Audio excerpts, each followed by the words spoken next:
Why, hello there, and welcome to a stream. Let me ping the Discord real quick. Yeah, sorry I missed. I did not stream yesterday. I I've been doing this thing, and I will talk about it in a second. Just let me. Okay, Discord is pinged. Hey Margie, welcome. And let's see, did we get anyone? It's really hard to remember if I shouted out these people. Okay, I think I shouted out Acacia, but Acacia followed me on Twitch and Shader Theory. Thank you, for those. If I didn't already thank you, I just can't remember. Illustrator Review, hello. Katana, hello. Welcome everybody. All right, so yeah, so I didn't stream yesterday, and I apologize for that. So the weather, has been really like up and down where I live. Like it's been like it'll look like it'll be really warm and like spring and beautiful, and then we'll have like, it'll crash back down to winter weather for a couple 2 3 days or whatever. The bright bandana looks great on you. Thank you. Appreciate that. First stream, woo. Oh, hello. Welcome. I love your username. That's hilarious. That's very funny. Gary Godfather. That's hilarious. Um, Brad. He's begging for attention. He just wants to pet. Well, anyway, so the weather's been really nice, and I've been cooped up. Like for those of you who follow me pretty often, I do flow arts. It's a thing that I do. It's a hobby. You can look at my Instagram if you want to see what that is, if you have confusion about it or whatever. But essentially, like it's like a circus thingy. It's like object manipulation. It's all that stuff. So oh yeah, so it's been really, really nice occasionally, like up and down weather. And I have just been outside a lot. Like honestly, like I've been spending like 5 6 hours outside, like practicing and drilling and just I mean, like it just feels so good to be able to move. And, like I've been spinning in my garage. I've been practicing my flow arts in my garage. But like it just feels so nice to have the wind and the sun and like the freedom of movement and like not having a ceiling or whatever. And yeah, no, I've been kind of like burning myself out in terms of like activity, because like you know how like you go into winter mode and you sort of get like a little like, even if you're fit or like in shape or an active person, like winter for everyone is kind of a time to slow down. And like I feel like I would spend like maybe an hour or two a day during the winter, or maybe 4 or 5 days a week. And like over the course of the past week, I have like, I've just been so much more active. I'll do like 5 or 6 hours of practicing Oxbow a day, and it's outside in the sun, and I'm like, I'm really into it. I'm just going hard, and like honestly, I've also been like forgetting to eat.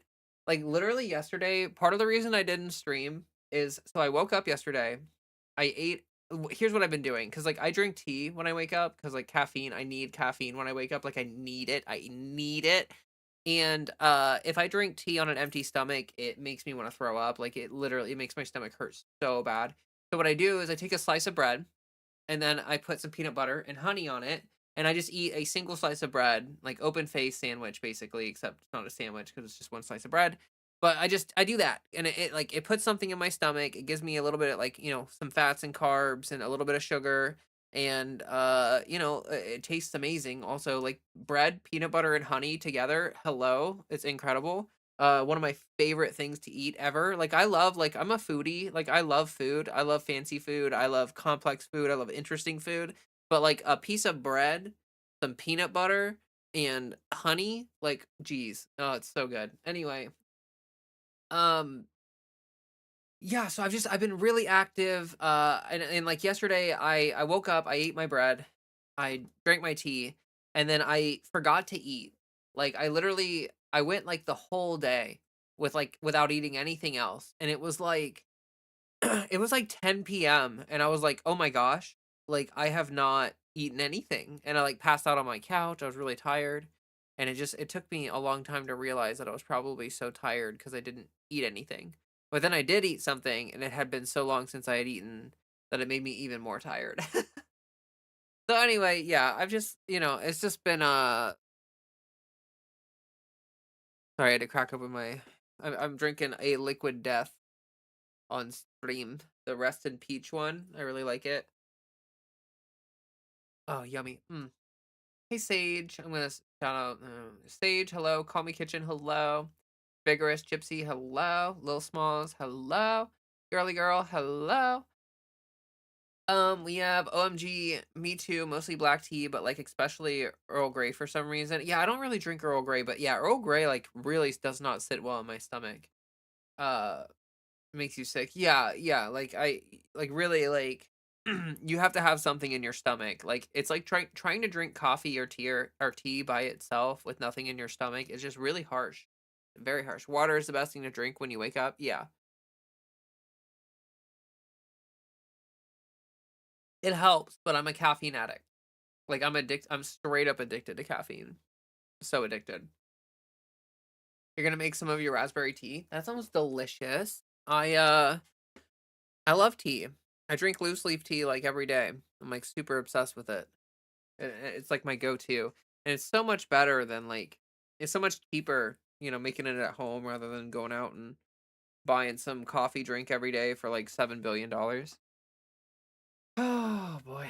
We're gonna start talking about politics in a minute. I usually just wait. Oh, I always open up my streams just bullshitting, basically. So we'll get there.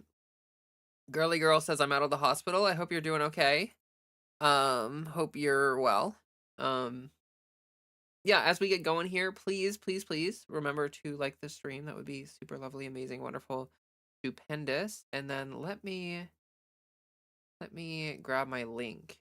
The link that, you know, goes to the things because that's important to have. Welcome back to the outside. Yes. Out here. Um, okay, let me pin this real quick. Thank you for liking this stream. That's awesome. You're all lovely. You're helping people find out about this and making it, pop off a little bit more or whatever. Kira, is that right? Is it Kira? I think that's right. Hello, first stream. Another from New Zealand. Oh, cool. Welcome. Happy to have you. I think I've seen you in the Discord. You've been drinking a lot of honey ginger tea. That sounds lovely. So I thought about trying to structure things to talk about today, and I do have some things to talk about tonight for the stream, but I like primarily I just have a big message that I want to spend some time getting across tonight.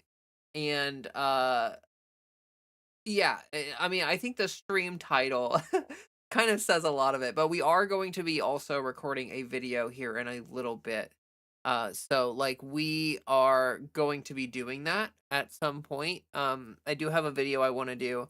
It's gonna be an interesting one. It's gonna be a little different from my normal videos. I'm just gonna do like a vulnerability video where I talk about like how like how I'm doing, how I'm handling things, what I'm doing to stay sane or whatever in these trying times. So, like we'll get there at some point, but yeah, we're going to talk about some stuff first. Hello there on Twitch. On Twitch, I think you said I said this correct the first time, but I'm struggling. It's Zarina. Zarina Chess. I think maybe the C is silent. I can't remember. I'm sorry. But welcome. You must lurk, but lurk I shall. Lurking is amazing. I no shade at all to lurkers.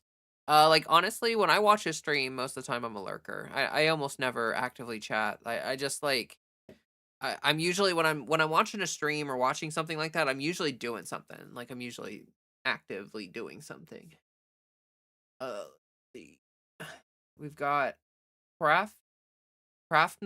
Oh my gosh, I have no idea how to say your username. I feel like you crafted your username to specifically thwart me. I'm just gonna guess it's Raf Nicole. Oh, I don't know. I'm sorry. I have no idea. Hearthrathi. I feel like Hearthrathi is not that hard to understand, but the Prof Nicole, Prof Nicole. It just feels like that's like a little hard for my English tongue. Moon glitch is here, welcome, and let's talk about how Donald Trump does not go to the bathroom like a big boy because he holds stock in defense. You heart Camus. Um, Epictetus. What did Epictetus write? What is? Hold on, I'm not immediately. That name is not popping out to me. Is that some Greek? Is that like a Greek Stoic guy or something? Hold on. But I do love Camus. Camus is amazing. Genuinely, absurdism is like more and more relevant. Yeah, yeah, it's a Greek Stoic philosopher. Okay, that's what I thought. I do love me some Greek Stoicism. Not gonna lie, Greek Stoicism is an amazing philosophy. No, I mean, like, it's obviously personal, whatevers. But generally speaking, stoicism is not about like not caring. A lot of people tend to think that like stoicism means like, oh, you're just really indifferent to everything, but that's actually not like what stoicism is about. Stoicism is about like it's almost like some third way stuff from like some Eastern religions. Like it's almost like like you yes, you have your suffering, yes, you have your pains and your hardships and everything, but it's about still making it through life in regardless of that. So like here we go. We have here, you know what? Let me pull up this little wiki page here since I'm on it, and we will I'm just doing a little since someone mentioned it. Little Smalls mentioned it. Got the first part right? Rough. Rough Nicole? Okay. I just don't I don't know, the end of it makes me feel like I'm saying something wrong. Oh, he shit himself because a cabinet meeting bore him. Having a hard time being sane. I'm not good at that when I'm not having my health care or yeah, no, I get you, Lauren. It's hard, it's a hard time and I'm pretty old and I subscribed to you at some point. I don't remember doing it, but I trust my past judgment, so you must be saying something worthwhile. Well, thank you for being here, Dino. I appreciate you. Um welcome to the stream. So anyway, we got Stoic philosopher studied under Rufus. Let's see here. Emancipation from slavery. He began to teach philosophy when philosophers banished from Rome. 20th century. School of philosophy. Bliss. He taught that philosophy is a way of life, not simply a theoretical discipline. All external events are beyond our control. He argues that we should accept whatever happens calmly and dispassionately. However, he held that individuals are responsible for their own actions, which they can examine and control through rigorous self-discipline. His teachings are written down and published with pupil Arians. Uh, they influenced many later thinkers like Marcus Aurelius, Pascal, etc. Okay, yeah. I mean that makes sense. That makes sense. Um, I do remember reading like in school in school when I studied philosophy, we talked about we had an ancient philosophy course and yeah, we talked about Greek Stoicism. And I honestly like there were some Greek Stoics that I really enjoyed and I thought were good. And then yeah, like Camus, existentialist philosopher, really like Camus. I just really like, you know, um absurdism. It's good. Or maybe it's bad actually. I don't know. But if anyone has if no one's read Camus, I do recommend reading some Camus. It can be like I feel like existentialism like I don't know. If you study the history of philosophy, there's like this period of time where it's like um there's philosophy and there's all this history, but then we hit a period like the modern period where we sort of like um we get confronted with nihilism and the lack of meaning and blah blah blah blah blah. But then you have the the thing that is birthed from nihilism is existentialism. And existentialism is like the rebirth of meaning, basically. It's like the rebirth of value and meaning after confronting that like external objective value and meaning may not exist. Um how's that spelled? It's Albert Camus. What's actually really great about Camus is a he's like an author. Like he did write some strict philosophical texts, but he also wrote like a series of books that illustrate a lot of his views on the world and stuff, which is like really interesting. And I think that like not enough philosophers really did that. Like to Camus, philosophy is like as much Like it's sort of like an art thing. Like it's art in a way, and I think that's great. Uh, but yeah, I don't remember what I was talking about before that. I was talking about something, but I completely forget. Did my library board meeting yesterday ran 3.5 miles earlier and going to the gym for weights now. Wow, Serena, good for you. Sounds like you have had a productive day. That's awesome. I like Play-Doh. Um, yeah, I don't know. I appreciate Play-Doh. I mean, like, I don't know. He has some things that are kind of interesting to talk about, like the cave analogy, or allegory, which is what is technically called the cave allegory. I feel like it's useful to talk about to illustrate a certain concept, but and then like like the world of forms and stuff. Like it's all interesting, but I just personally don't connect very much with Plato's philosophy. Also, hello, Banana Brains and Picto Queer. Hello, I'm Norse Pagan. Y'all know our philosophy. Uh, Diogenes would jerk off in public. I don't know who that is. These Greek philosophers are great and all, but it's annoying how it's often portrayed. These people came up with their ideas in a vacuum when they likely talked to a lot of people for ideas. No, of course. Yeah, I no, I mean like philosophers do a lot of thinking, but a lot of what they talk about is based on discourse. I mean like that's why like some of Plato's writings are pretty interesting because like they're written as dialogues between characters, which is like it's meant to imitate the actuality of the process of philosophy where often things are discovered or largely just discussed between philosophers, and that's how things are worked out, like like well, basically like a philosopher will talk to a bunch of people, come up with an idea, sort of flesh it out, and then they take it home and they like really flesh it out and they write the book. So like, like yeah.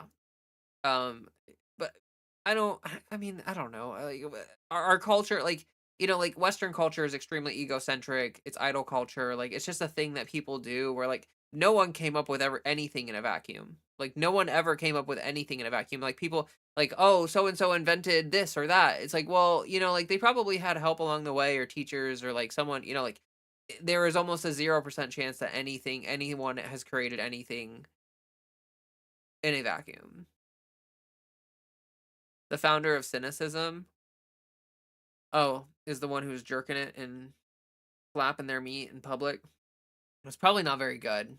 Sorry I'm late. Been busy trying to get a new truck set up for work. Oh, you're okay, Ashlyn. No worries. Uh, you can do exactly what you want to do, and Polio Dweems. How has politics become impossible to talk about? I am so glad you asked. MX Glitch Mess. And hey Quinn, and hello M68 Ken, and hello Health. Yeah, so like politics has gotten really tough to talk about because I mean like I'm gonna be totally honest with you, like usually okay, so like in modern American history, like yes, things got weird at points, but there was always sort of like a thread of a narrative that everyone was able to sort of work off of. And that narrative was different to different people, and people believe different things, of course, but also um there was objective grounding between the two sides of things, and also uh like historically within the context of stuff, like someone might have not liked Obama, but like no one was arguing about whether he actually won for real or not. And it's okay, so basically we have entered a period of the long and short of it is that we have entered a period of political history where I would say we are in the chaos zone. We are in the chaos nexus. Like we are like flying, like there is a storm of history happening around us, and unfortunately the part of that is that like the narrative, the historical narrative, which is always a ruse, right? Like we believe in continuity and we believe that things result from follow from one another and stuff like that. But basically, the thread of historical narrative has been completely uh thrown into in absolute chaos. And like we are not going to have a stable narrative about this period of history until long after, when people are able to, in a more objective way, catalog the series of events that took place during this period of time. And I'm being serious. Like this is like what we are living through right now will probably be considered World War III, like, already. This is like, we are not calling it World War III right now, but, like, w like, we are, like, up like, we are a hair's length away from, or a hair's width away from it, or whatever. It's just, it is, we are in that era of history, and, like, I genuinely think that that is how this will be viewed. And I mean, there is a slight chance that I could be wrong, and that's another thing. That's another point that I want to make up here, or make, not make up, make here, is that, like, uh we are entering this period of chaos. No one knows how to describe the era we are living in. The narrative thread has been thrown into chaos, but also at the same time, like, the predictability is completely collapsed. If you have a, if you look at, like, the series of events that could happen as, like, a probability cloud, right now the probability cloud has expanded to such a great scale that, like, normally you can see, like, okay, there's going to be these three different outcomes. This is going to happen, this is going to happen, or this is going to happen. But, like, that is, like, now it's like there are, like, hundreds of different, I mean, every second there is a new potentiality that is birthed and destroyed and all this other stuff. Um, Nobody called it World War I until after the fact. Everyone just called it the Great War after yeah, yeah, and that's what I'm talking about. Like, yeah. I think I think this era is gonna be viewed as an era of instability caused by, I mean, let's be frank here, Israel. They are sowing complete and total chaos and violence throughout the Middle East and in the world in general right now.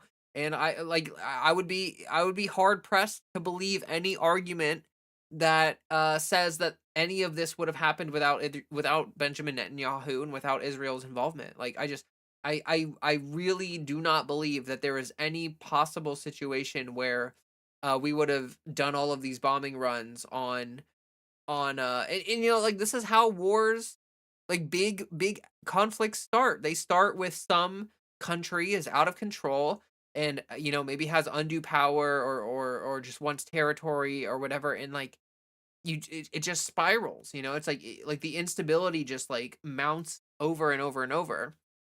But so, like, the point being is that, like, not only do I have no fucking idea what's going to happen in the future, but I have no idea how to categorize and frame the era that we're living in. We are living in, through absolute and total chaos, and this extends out like, beyond the war. Even, like, right now we are living, like, the period, like, economic wise, we are living through an absolute total chaos period. And I honestly, like, I think economically we are waiting for the other shoe to drop. Like, there will be a big consequence economically for the American people.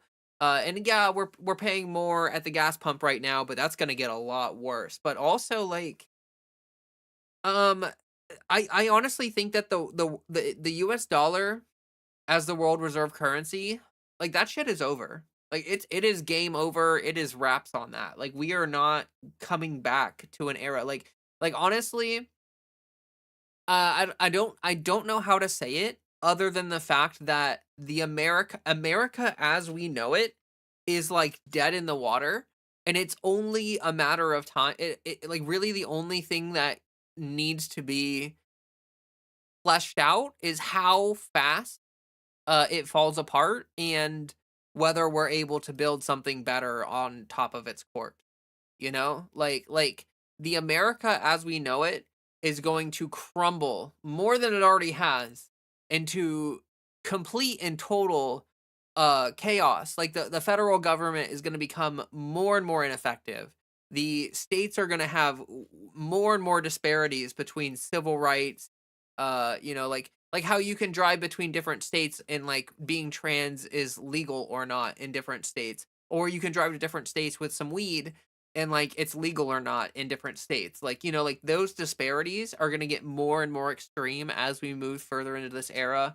There's going to be less unification in federal politics. There's going to be more gridlock. And like honestly, like a lot of this is kind of what happened to the Roman Empire. Let's be honest here.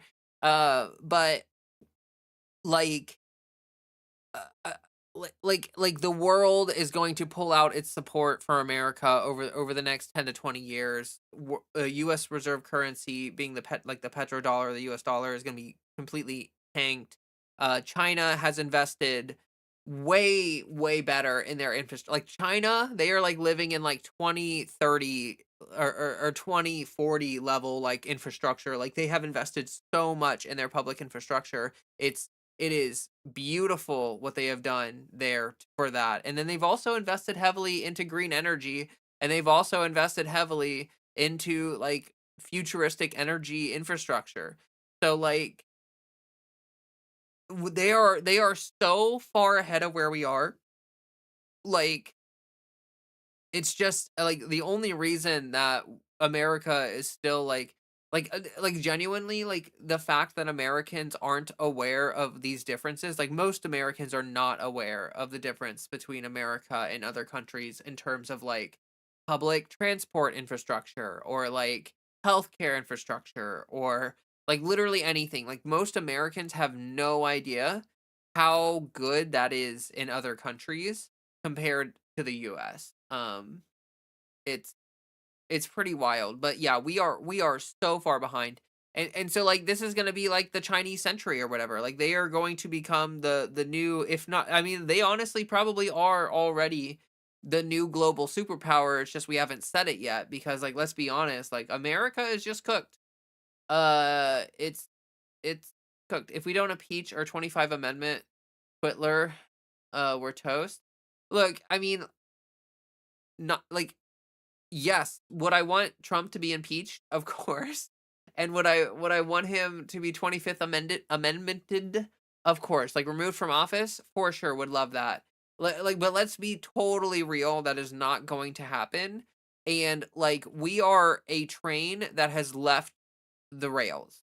We are in a train that has left the rails. And like the only question is how much damage is done to all of us in the course of the train just like careening through a forest and like how much damage is done to us, the train and everything else. Like that is like the stage that we are at. There is no putting this back together. There is no like how like there's like this ancient Chinese art form of like you take some pottery and you smash it a little bit and then you take like gold basically and you like glue it together like with this I don't know what exactly it is, if it's like actually gold or if it's just like a gold paint or whatever, but essentially they use like some sort of something to like adhere the pieces back together, and then the point of it being is that, oh, look how beautiful it is, like it was busted, but now like in its imperfection it has gained beauty.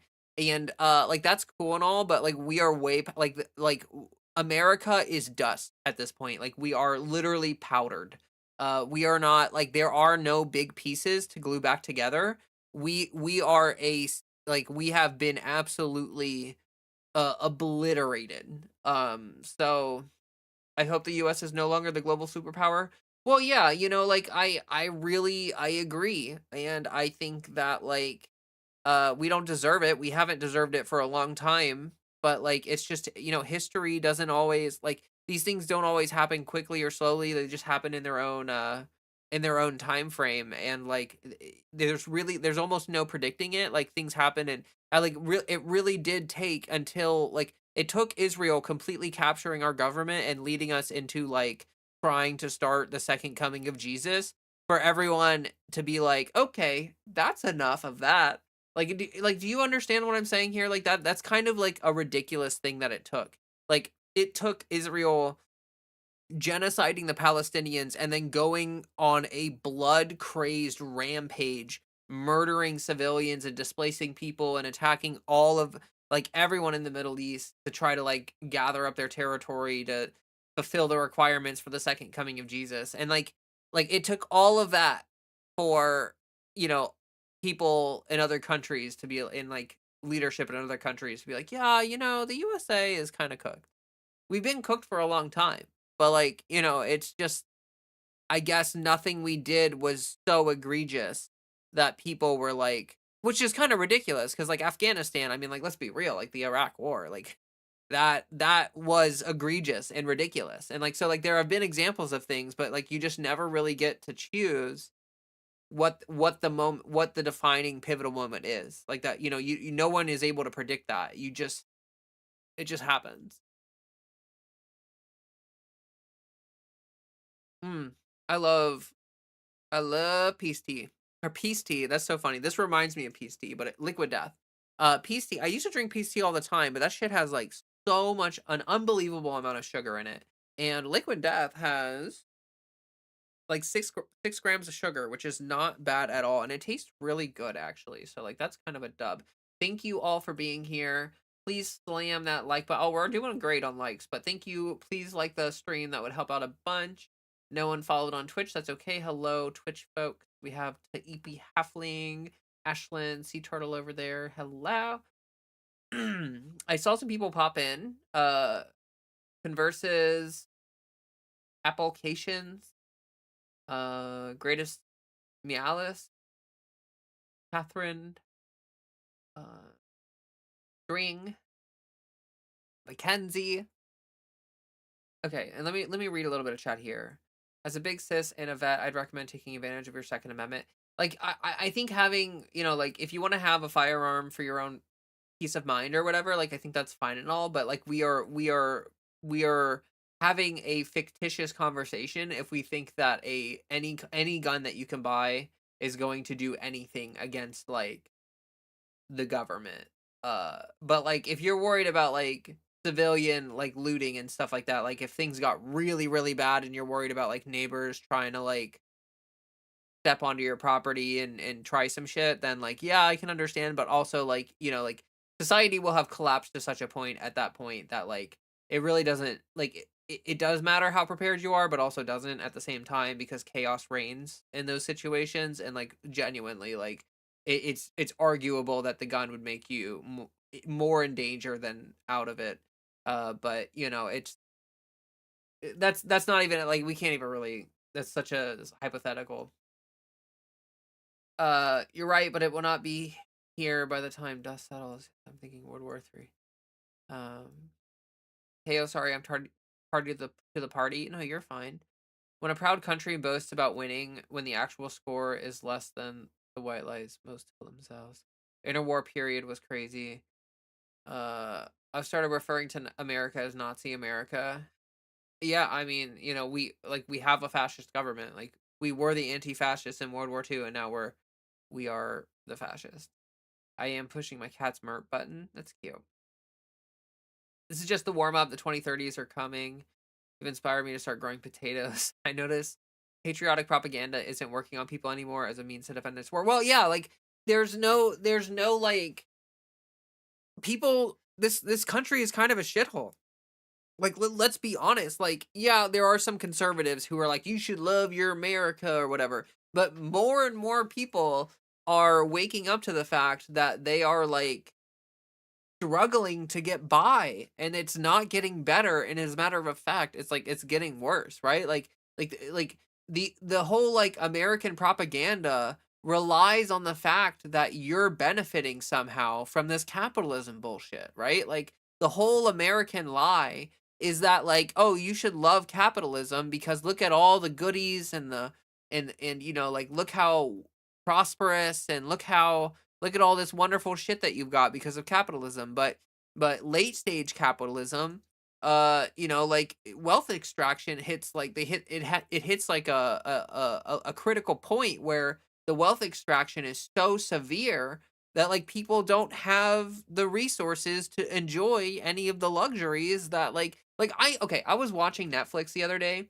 I saw a fucking ad for John Deere, right? Like I saw an ad for John Deere and they were like, "Yeah, buy yourself a tractor or buy yourself a field plow or whatever." And it's like I don't know the name of these things, by the way. Just forgive me on that. But like the point is that like I can't imagine an American in my life who would have the financial mobility to buy like some fucking farm equipment. And there's almost like a level of like extreme ridiculousness about that because like we are in a period of extreme suffering for farmers. Like farmers just went through one of the worst selling seasons they've ever had. Like China basically abandoned us as a primary source for soybeans. And there are tons of farmers who are just like their wealth is collapsing, their farms are collapsing, everything is collapsing around them. And then there's like an ad for like John Deere equipment. And let me be clear, this ad was like geared at like suburban white people. Like this ad was basically saying like, "Oh, you need to finish like your patio project or whatever. So you need to go buy like heavy machinery to finish your patio project." And it's like, holy shit, like what are there like there's like 300 people in all of America who have that kind of money right now? Like, are you kidding me? Like, who is this targeting? Like, most Americans are just completely financially on the ropes. You know, like people are struggling. Like, I I I can't get I don't know like honestly it would be too personal to get into the specifics of the financials like where I live, but like in the since the 3 like, I've lived where I live for 3 years, and the increase in utilities and property taxes and everything is so insane that, like, it doesn't make sense. Like, you almost cannot exist, uh, anymore because, like, the margins on what you're living with is just, like, it's horrible. I mean, like, you know, people are crimping and saving and like there I saw a poll, I saw like a survey, 1/3 of Americans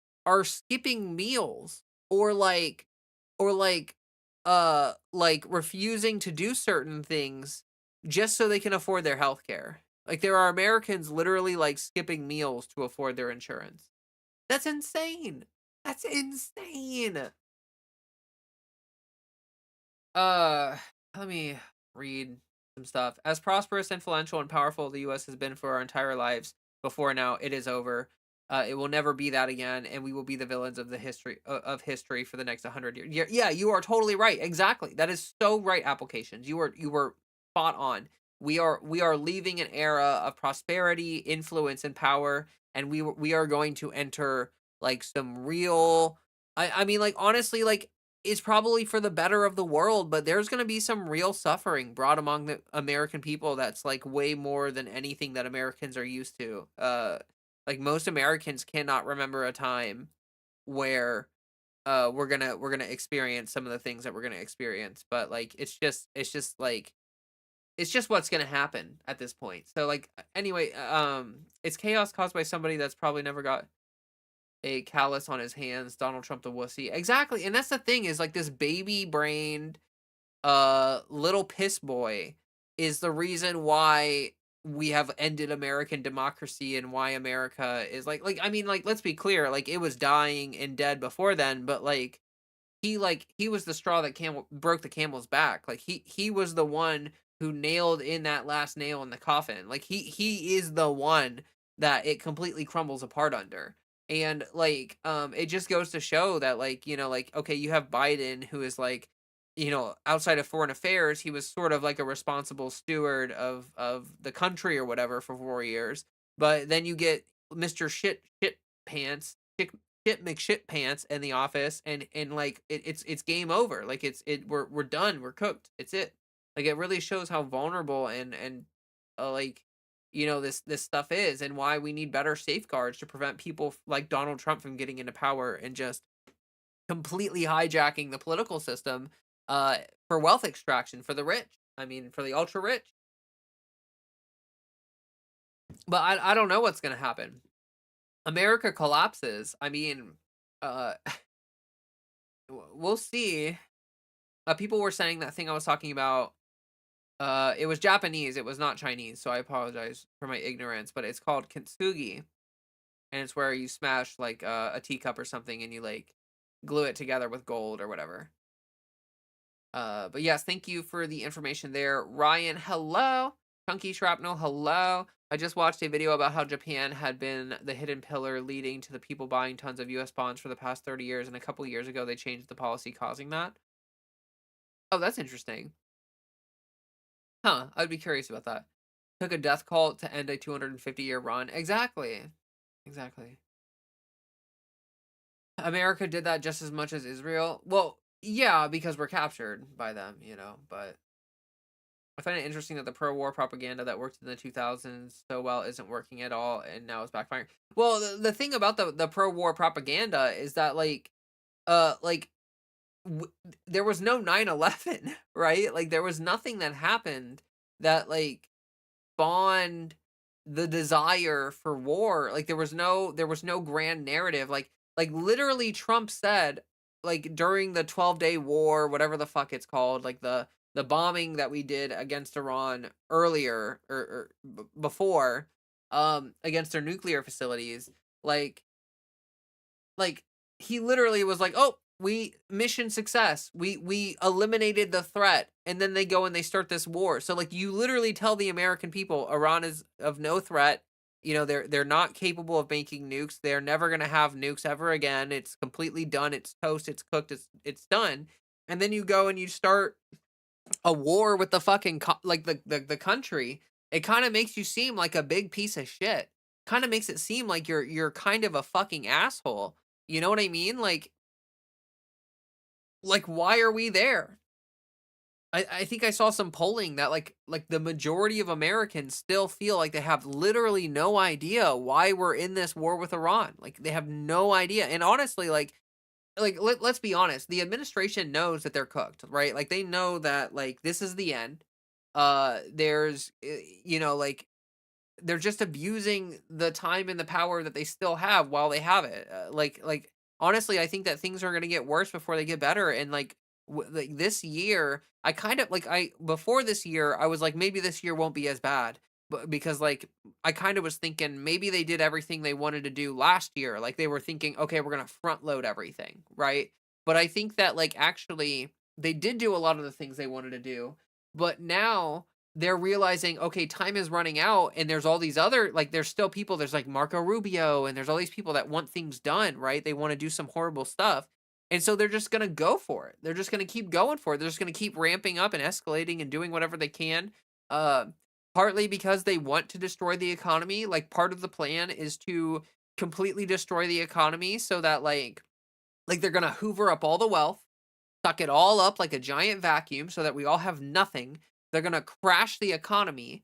And then when everything is dirt cheap, they're going to use all that money that they extracted to buy everything up dirt, dirt cheap. And then if the economy ever comes back, which is a big if, they will come out largely on top. But guess what? It doesn't even matter because they're already on top. This is like a zero risk game for them. Like this is pure profit. No, like the only risk is to the average American who may die, or the average American who may lose their retirement during the crash, or the average American who yeah. So it just oh boy. Yeah, fuck this shithole country, honestly. Fuck this shithole country. Let's be super for real. My early voted candidate for Congress, Cat A, lost. Yes, I heard about Cat A. I do want to say we like really sad about Cat. But like we can't win everything. Like there have been a lot of special elections that have gone really well for leftists lately, and like we're not going to win them all. But that being said, I did really want Cat to win. Uh I really, really wanted her to win, so I feel it. Like I'm pretty upsetty spaghetti about that. I genuinely feel like part of it was just that if certain other candidates had backed her at at the end, and like she could have won. But like it was the fact that there was so much the vote was so split. I mean, it was split 16 ways, you know. I think we all need to understand that like that was not necessarily a good that was not a good can't election cycle like that specific election, like if you were betting on any single candidate, you always have to keep in mind, okay, there are 16 other candidates. It's not like this is three people, you know what I mean? Like this is 16 people. So like the chances of someone else winning was just super high, and it just, it is what it is. I do think that leftists need to be better about strategy and need to coalesce together under like with candidates. Like we can't do this. Like I talked about this with someone actually in the Trans Unity Coalition the other day. We were talking about how like uh leftists do this shit. Like you can see it with streamers, right? Like leftists will do this thing where they're like, oh, I watch Hassan, but I hate uh shit, I'm like so bad at thinking of people's names. I'm sorry. But like, you know what I mean? Like people will be like, "Oh, I watched this one streamer and they're my leftist streamer, but this other leftist streamer is a piece of shit and I hate them and they should rot or whatever." And it's like, "Okay, that's cool and all, but also like we need to like get over that because like honestly, like things are more severe and more important than like this bullshit leftist infighting." Like I genuinely think that like regardless of whether you 100% agree with any specific given like uh commentator 100% or 90% or 80%, like if they're a leftist and they're pushing for leftist shit, like just they are on your side, you know what I mean? And like I think the right is way better at this. They're way better at like not necessarily coalescing on a narrative, but like I think if you okay, if you ask most conservatives, like, "Oh, do you like did you like Charlie Kirk or whatever?" They'd be like, "Okay, yeah." And be like, "Okay, do you like Ben Shapiro?" They'd be like, "Yeah." Like, "Do you like Matt Walsh?" "Yeah." "Do you like uh uh Steve Bannon?" "Yeah." Like they're gonna just say yeah to every conservative because they just like, "Do you like Joe Rogan?" "Yeah." They're just gonna, "Oh, do you like Elon Musk?" "Yeah." They're just gonna keep saying that. And maybe they have like specific complaints about one or two people, but like for the most part, conservatives are very like like they value like everyone sort of values everyone in the ecosystem, and there's a lot more like like no, I know that's not like lately there's been a lot of infighting with Candace Owens and the Daily Wire, and there's nuance to this. I'm not saying that it's a cut and dry thing, but like especially like before the Trump administration started collapsing the everything, I feel like the right wingers were getting along pretty well. I feel like they were trucking along pretty well for a while. But like leftists, we have this thing where we fight and we fight and we fight and we fight and we fight. And not only are we fighting on like an individual platform level, but people are also fighting on in terms of like the Democrats don't listen to any actual leftists. Like they don't actually consider the opinions or thoughts or beliefs of any actual leftist. And so you end up with this situation where like you know the the the Democrats are not responsive to the left base. Oh my goodness. Sorry for that. I keep okay. Anyway, the Ewoks beat the Empire in Star Wars, and they only had sticks and stones. Yeah, maybe in sci-fi. It's not about winning against an organized force. It's about KDR. Take more from them than they can take. Um, big 2A fan. Not trying to change the world, just trying to make taking my life costly. Interesting. I'm not sure what you mean by 2A. Lethal sub, hello. Eat your neighbors the American way. Yeehaw. Uh, I like Velch's term for this country, Burger Reich. That's very funny. Even if you bleed red, white, and blue, this is a war Israel dragged the U.S. into, despite the war machine being more than happy to oblige. Um, yeah, yeah. I mean, like, yeah, they were happy to help, and they were gung ho for it along the way. But like genuinely, I don't think that this would have happened if Israel hadn't dragged us into it.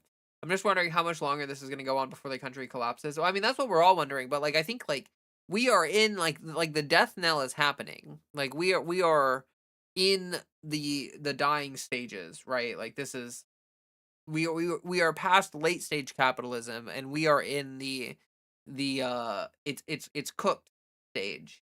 It's been in the oven for an hour at 400 degrees, and now it is cooked stage. um I'm just wondering, oh, I already read that. No right to repair. FJD. Donald Trump is turning this country into a shithole. so he could get more properties cheaper. Yeah. Your ride on mower you need for 40 square foot. Yeah, right. Hasn't been Super Bowl. I'm sorry, I'm really behind on chat by the way, so like it's gonna like suddenly I'm gonna be reading chats from like when I was talking about that stupid John Deere ad I saw earlier. As their delusional ways, their profits are rubbing in their wealth as a spoiled child. Um hello Freddy. Freddy says hello. He's just turned away from stream, just loafing. He's just loafing. He's loafing. I've got him on some psyllium husk, and it's been really helping with his tummy. He seems very happy with it, and he likes it a lot. All by design, push all the farmers to sell so investment firms can buy the farm. Same thing that happens during any recession. Yeah. They're trying to privatize it and move it away from mom and pop businesses, you know. But what's funny about that is it's like it's not a profitable like farming has not been profitable for a long time. Like a lot of farmers subsist off of like help from the government. So like it's really not a smart thing for companies to try to buy up. I have the same cat water bowl. Sick. Welcome to the stream. I wish more Americans would drink soy milk since we grow so much soy, but Jim Bros won't let that happen. Yeah. America sounds like a nightmare to me. It's pretty rough, honestly. But I'm not trying to like there's a lot more suffering happening right now in other parts of the world. Like that's the thing is like America is being shielded for now from a lot of the suffering. Like I'm seeing other countries, like there are countries that are like going down to like a 4-day work week just so they can survive because like the oil shortages, the fuel shortages are so severe. Like they're about to start like limiting the number of flights and stuff. Like we are entering there we are entering an era like America's being shielded from it temporarily, but we are it's kind of like with COVID, you know how like you could look at other countries and see them like going through the shocks and the effects of COVID kind of before America did and before you know, it was sort of like a glimpse into the future. We are seeing that with other countries and it ain't good. It ain't good. In the 1930s, Americans starved in the Great Depression and Dust Bowl. Big-eared monster, welcome on Twitch. Yes, that is true. I unfortunately am exhausted axolotl. Welcome on Twitch as well. It's about facing reality. Oh, the left is the left is riddled with liberals that have destroyed and sold out the people's political interests to the corporate. Yeah, exactly. And we need like honestly, like we just need like okay. I know that this is sort of happening at a slow pace. Like leftists come to exist when liberals are radicalized. Like if you're a liberal and you become radicalized, suddenly you're a leftist. But like honestly, like it's less about radicalization and more about like facing the truth, about like confronting reality because like really like liberalism is can only subsist off of like a propagandized narrative. And the second that you confront the material reality of what we are living with and in the situation we're in, then you are sort of forced to become a leftist. And so it's really about like we need liberalism to completely die. And what I mean by that is that like the liberal coalition, the liberal voting base needs to shrink to the point where they do not become an effective electoral base. Like the Democrats literally have no choice but to uh like I mean like they're already like making the wrong choice here. Like I feel like the leftist base has grown and grown and grown and grown over the years. But like genuinely speaking, the Democrats do this thing where like they just like they would rather try to appeal to Republicans than appeal to a leftist. And so like honestly like I don't know what the solution is fundamentally, but like we just need the leftist uh base to grow to the point where it's just undeniably a huge part of the voting block that people like have to take seriously and have to consider. Like honestly, I think that is already the case. Like I think the reason part of the reason why the Democrats lose all the time is because of this. Like if the Democrats appealed to the leftist base genuinely and not like in a fake way, then like they would win almost all the time. Like they would almost never lose. Like we've talked about this before, but like Republicans are a minoritarian party. Like they are not the majority. Like they should not hold 50-50. Like the fact that the federal government is like a 50-50 thing is kind of like complete and total dog shit. Like it should not be that way. There should be more Democrats than there are Republicans just by default because that is the actual makeup of the country. And if we were a representative democracy, then there would be significantly less Republicans in government, like, overall.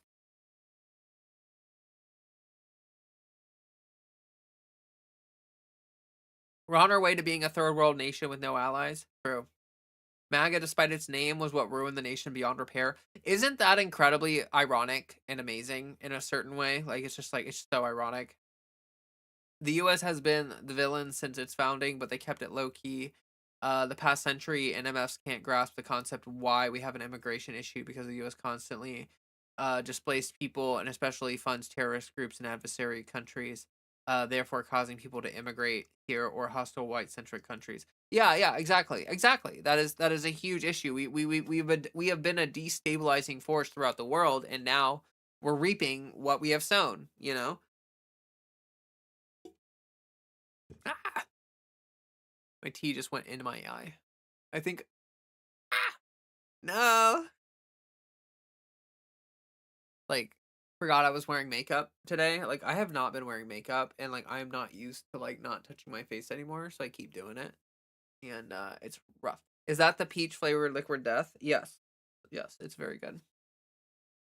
It's very good. Hi there, Acacia. Anime sidekick gal. Um, yeah, Hugster Duck. Hello, hello. I've been watching Zombies Are Hungry on my other channel. It's silly, but dude is LGBTQ. Oh, cool. This is probably a very specific and personal example, but my local jurisdiction banned quail raising indoors after I did it. I went through all the paperwork and inspections, etc. What? That's so weird. What the hell? That title is so real. I think that the chaos and dollar instability we are seeing now will be used to funnel desperate people into crypto and network state. Yeah, I agree. I think you're right. Yeah. But no one is going to be safe from the market crash, right? Like no one is going to be safe from that. I wonder how much Donald Trump is going to cry when planes crash into his buildings. Uh, I don't know. I don't know if that's going to happen or not. I'd push back that the U.S. is captured by Israel, but I think it's more the U.S. uses Israel as their ally in the Middle East for strategic purposes, and war contractors make so much bank on Israel. I would say, look, like maybe, maybe before that was more the case, but like the U.S. has been captured by Israel, like APAC and Mossad and everything. Like there are so many politicians who like literally like do you think that Trump just loves Israel? Like do you think he genuinely principally loves Israel? No. Like he is beholden to them because of money but also because of blackmail. Like they have like dirt on him obviously. Like if they wanted to, they probably have like actual videos of him abusing children and I think genuinely like that's a big issue. Like he can't really go against them. So like I think it is more that um I think it is I think we are captured. I mean like look at APAC. The Middle East being unstable gives the perfect pretext for the military industrial complex. No, of course. I mean, like, I'm not saying that, like, I'm not saying the US is opposed to Israel and we're being dragged along regardless. I mean, like, we, we helped craft Israel. Like, we give them the weapons. They would not exist without us. And so, like, like, the military industrial complex, yes, they are profiting off this and they are benefiting off of it and everything. Um, but like we are certainly captured by them. Like I like genuinely like if the military industrial complex by its own were not captured by Israel, they would not have attacked Iran. Like attacking Iran, yeah, there's going to be some short-term profit, but like long term it's going to completely destroy the world economy. Like it's going to completely upend things. And then the military and then like you don't have money for the military when when your country completely collapses. Like, how are they going to afford 1.5 trillion dollars a year to the military when like we destroy the entire global economy and we invest entirely into oil and gas, and then we completely destroy the oil and gas global market to the point where renewable energies are the only way forward, and yet we're like pulling out of those measures. Like, like we are chopping off our feet at the behest of Israel, and then like trying to walk around on little stubs, and we're bleeding out on the floor. America has subsisted Blah blah blah blah. America has subsisted on the global wealth of the petrodollar. This war is America's attempt to break the BRICS nations and have broken the American global stranglehold. Yeah. It's so demoralizing as a trans girl in Texas, knowing even if, that's a big if, we somehow stop this country from collapsing, we'll still be fighting for our rights after everyone else is fine again. Uh, I don't think that's necessarily true. I think actually the current system, the way it is, there's almost no chance of us getting federal protections for like like maybe in a like executive orders, sure, but like I don't think that anyone's going to be able to pass a federal law for protections for our community, and I also don't think that anyone's going to be able to pass like a constitutional amendment. And those are the only two things that can stop the escalation of the attack on trans rights.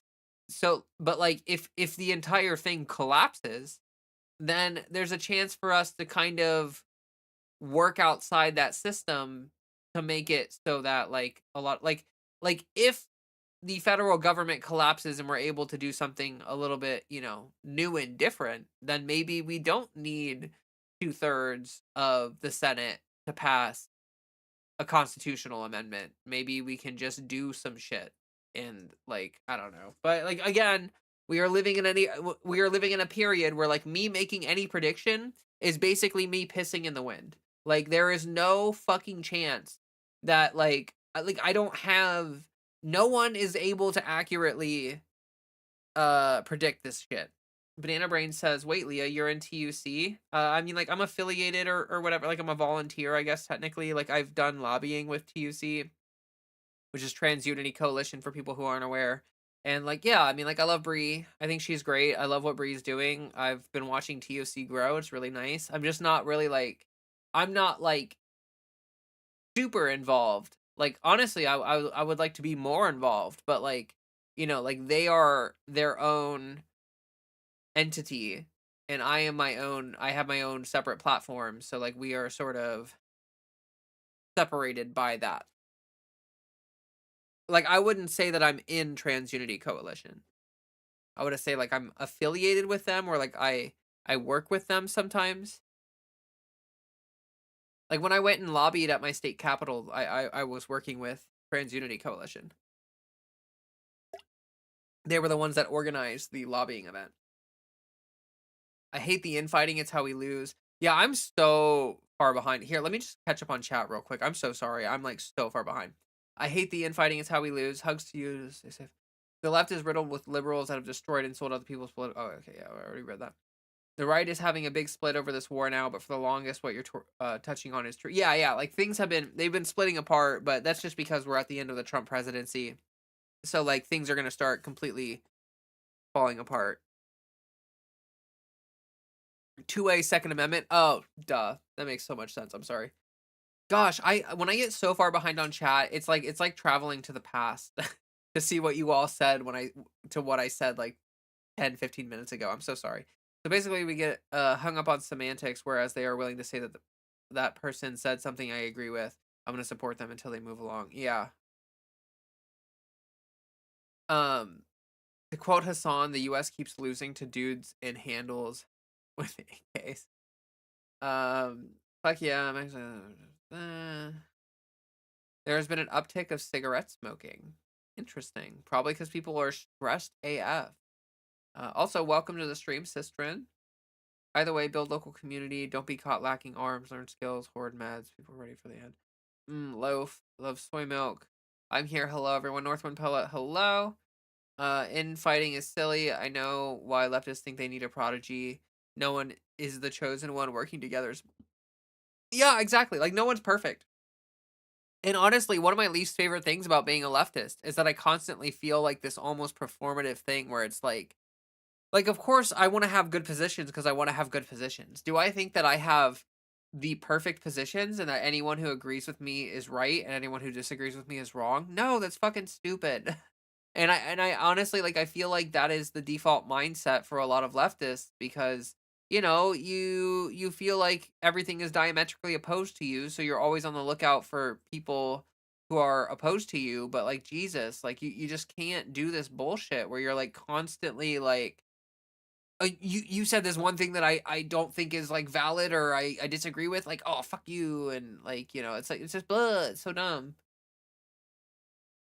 The left practices politics through beliefs, the right are beating the horse of government for every last dollar. Yeah, yeah, yeah. Like the left is doing this like political discourse thing, and the right is like treating it like a football game where they're just like, what are you doing, Fred? Hmm. I hope you didn't just fart, because if you just farted, it's gonna be very stinky, and it's gonna smell really bad. I became radicalized when Roe got overturned. Yeah, I think that was a radicalizing point for a lot of people, but like more like, but even when Roe got overturned, the Democrats were like, "Oh, we'll do something about it, maybe, possibly," and they never did. So, um, remember to stay hydrated, go for walks. If the Dems ever dare to listen to the left, the donor Epstein class will get very upset. Okay, I'm almost. I'm. Oh my gosh, let me just catch up. I dream of a strong two-party, me too, or strong third party, me too. Isn't that why no divergent people are always persecuted under fascism?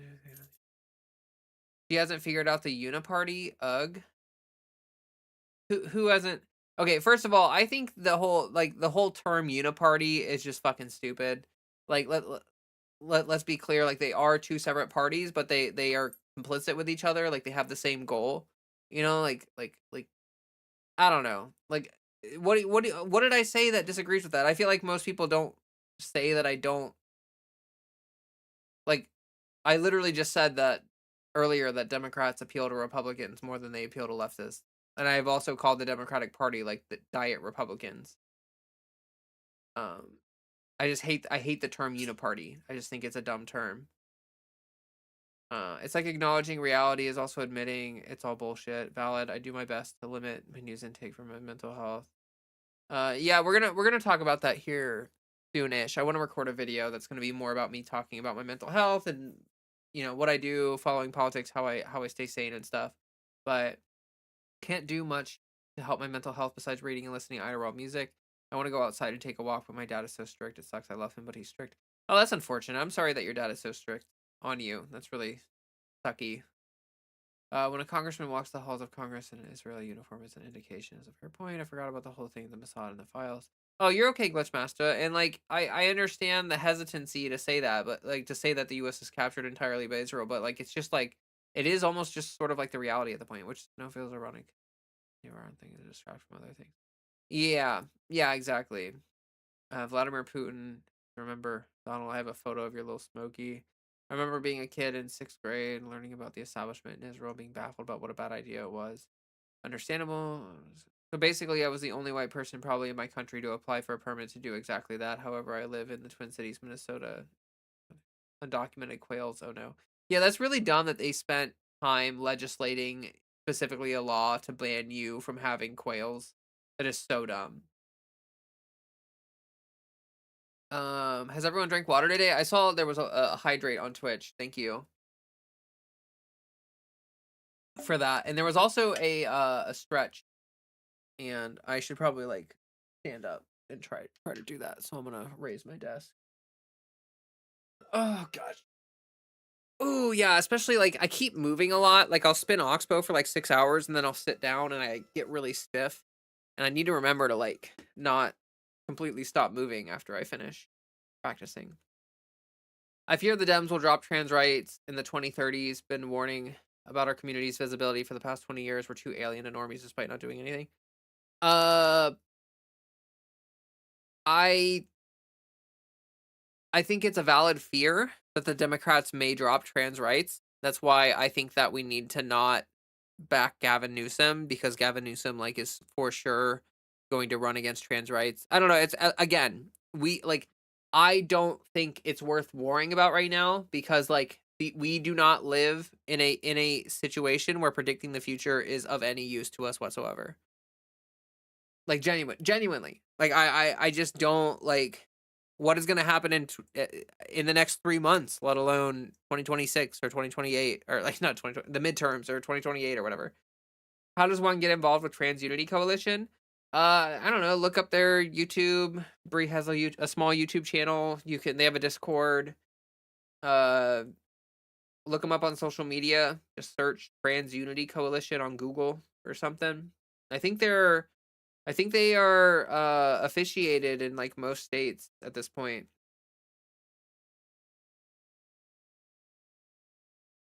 Uh, not gonna lie, I know it's important to stay informed, but it feels terrible. Sorry, I'm leaving. I want to focus on drawing anyway. Acacia, you're fine. It's not your fault that the world is shit right now. I said this before, but like honestly, sometimes I feel like a fucking idiot for building a platform on news and politics because like tons of my community members will like watch my streams. Like they'll watch like 3 streams in a row, and on the 3rd stream they'll be like, "Actually, I kind of want to kill myself and I don't want to live anymore, and so I'm never going to watch your content ever again." And like that also kind of makes it hard for me to build a platform and to have any effect on anything because a good chunk of my community members just completely burn out, stop watching, and give up on politics after watching me and like or anyone really. I see it often. I see the sentiment uh all over the place. We're so Kirk chat. 5 points of well-being. Can confirm I am back on nicotine again. I'm not on nicotine again. I will never get on nicotine again because it makes HRT work less good. And also, like, after I got off nicotine, like, nicotine, when you're addicted to it, it's not really a big deal. But, like, when you're not addicted to it, it kind of just makes me feel like shit. Like, when you hit a cigarette after not hitting a cigarette for a really long time, if anyone enjoys that, then, like, I don't know what to tell you. Like, I think it feels horrible. Like, a nicotine high is just way too intense if you're not, like, already unless you have a tolerance for it. No worries, Leah. We love you. You're grateful to be seen by you. I just read our various messages. Thank you. Oh, well, I appreciate that. Mighty Happy Weed is legal here in New York. This ends. I better smoke weed.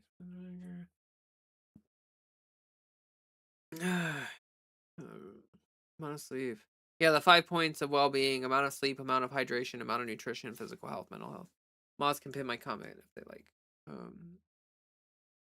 It only lets me have 1 pinned comment at a time, unfortunately, which always ends up being my links.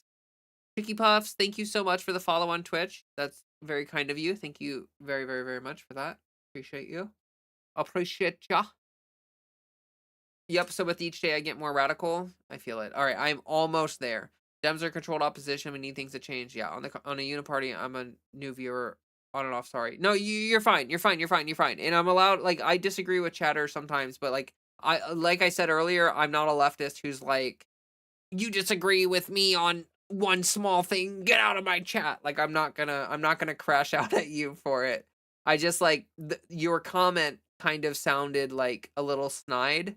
You were like, "Oh, brother, she doesn't even know about the unipart." Like, I don't know, it just kind of like it kind of irked me just a little bit when I read it, just because like the way it sounded in my head. But again, reading things over text, it's like hard to uh I don't, it's really hard to understand tone through text. Purple Rain. The oral fixation for me, like I can't set the smokes down even though I don't need them anymore now that I finally have ADHD meds. So yeah, well, like I use cannabis, so I understand the oral fixation. Like I also have an oral fixation, so I feel that. Republicans are far right, Democrats are center right. We don't really have a far left political party right now. Yeah, exactly. It's a really good point, Matt. That is super true. Oh, I need to get a bandana. Also need better at wrapping them around my head. Same color as your blue, just the right shade of my favorite color. Oh, that's cool. Okay. People who do not realize the damage they do to others, it's better to know what's going on than to not. If people need to step away, that's okay too, but they need to not attack people who do. Yeah, I would agree with that. I would agree with that. I would agree to that. Yeah. Yeah. Like honestly, like I think personally, I think it's important to be engaged and informed, and honestly, I think it's important to be politically activated. I think this leftist thing that people do where they're like, I feel bad and so like I quit is like I this is gonna sound so mean, and I promise you, I do not mean this to sound mean, but, like, people that are like, you know, "I wanna be a leftist and I wanna support you, but it makes me sad, so, like, I quit," like, I think that's just sort of, like, some weak shit, like, we need people that are a little more emotionally resilient, um, like, I if you think I'm not struggling or tired or depressed or anxious, then you have another thing fucking coming. Like, I am right there with all of you in the fact that, like, I read the news and it just fucking sucks. But, like, I was born in a situation that was very traumatic. Like, my childhood was extremely traumatic, and, like, I don't know if it's that. Like, I feel like I have just, like, more of a tolerance for suffering than a lot of people do, because, like, genuinely, like, I understand that it sucks, but, like, life sucks sometimes, and, like, the sooner you can accept that and just, like, kinda move forward anyway, I think the better. And again, I don't mean to insult anyone, like, I get needing to, like, I have to manage my mental health. I have to manage my but, like, I think the difference is, like, "Oh, I quit," versus, "Oh, like, I'm just gonna keep trying to stay informed and stuff." And again, like Acacia who left, who said, like, "I'm feeling bad and I'm leaving." Like, I'm not targeting any of this at you if you're watching later on a VOD or whatever, like, not at all trying to target you with this. Like, I'm sure you'll come back later, and, I appreciate your engagement and everything. It's just that, like, I see this all the time on the left where it's like, "Oh, my candidate lost. Oh, I saw this really bad news. Oh, this happened. I guess I'm just, like, done with politics." And it's like, well, your removal from yourself from politics is actually probably just gonna make things worse, but, yeah. I think we need to push back on the framing that trans rights is just culture war issues. It makes our rights seem like a distraction people shouldn't pay attention to, which is BS. No, no, I mean, like, the way I talk about it is that this is it's an act of genocide. It is, it's bad. It's bad. I mean, that we are in an era where they are crafting bills to specifically target a minority population, and these bills don't even accomplish anything positive. Like, they are not like it's not like human right abuses under the cover of something that they're trying to spin as being good. They're literally passing bills that are like the Make Trans Illegal Act or whatever. They're like you know what I mean? Like, they're like, the Target Minority Groups Act or whatever, and it's like, it's just so plain-faced, like, literally abuses of legislation, but no one is doing anything to stand up against it, um, because they view it as, like, a culture war issue. Like, well, everyone has their own point of view on it. Like, no, that's not how this works. We can't both oh my gosh, sorry. We can't both sides this. Like, there's no way, like, we want basic human rights, and the other side wants to eliminate us from existence. Like, you are not, that is not like oh, well, it's just whatever you want to believe. Like, that's not how this shit works. And honestly, I was talking to someone the other day who, like, is not very cute into politics, and they're like, yeah, but, the trans activists, like, they want to, like, pass laws to make it illegal to use the wrong pronouns. And it's like, name a single bill. Name a single fucking bill. Because I have 800 bills a year to show you of them targeting our rights, but you have 0 bills a year to show me of us, like, uh trying to enforce wokeness through law or whatever. I'm a fucking weirdo and enjoy learning about this stuff and bouncing off of others. I'd say getting involved in community and helping others build up my constitution to doomerism. Yeah, yeah, and like, I'm gonna make a video here in a few minutes. I'm gonna talk about a little bit of vulnerability, and honestly, like, I really hope that giving my perspective helps people, like, with this thing, with the whole, like, burnout and feeling like dog shit thing. Like, I really, really, really hope that there's a little tidbits of knowledge in there that people see and they're like, "Okay, yeah, that helps again." We're in the dark ages again, I think. Yeah. Oh, for sure. Yeah. Weed has only been legal in Illinois for like 3 years. I knew it would happen, but I didn't think it'd be so damn long. Smoked it. Yeah, yeah, yeah. No, Ohio also took an incredibly long time to legalize weed, and now they're like backtracking on some of it. Like they've legalized weed, but now they are making it like they're about to pass a law in, or no, they already passed a law in Ohio. They were trying to repeal it, but those measures failed. Like if I have my weed in the front seat of my car after going to the dispensary, I can get like a ticket for that. Like, it's gonna be illegal to have the weed in the front seat of the car, like, you have to have it, like, in the trunk or some shit, like, it's so stupid, it's so, so unbelievably stupid.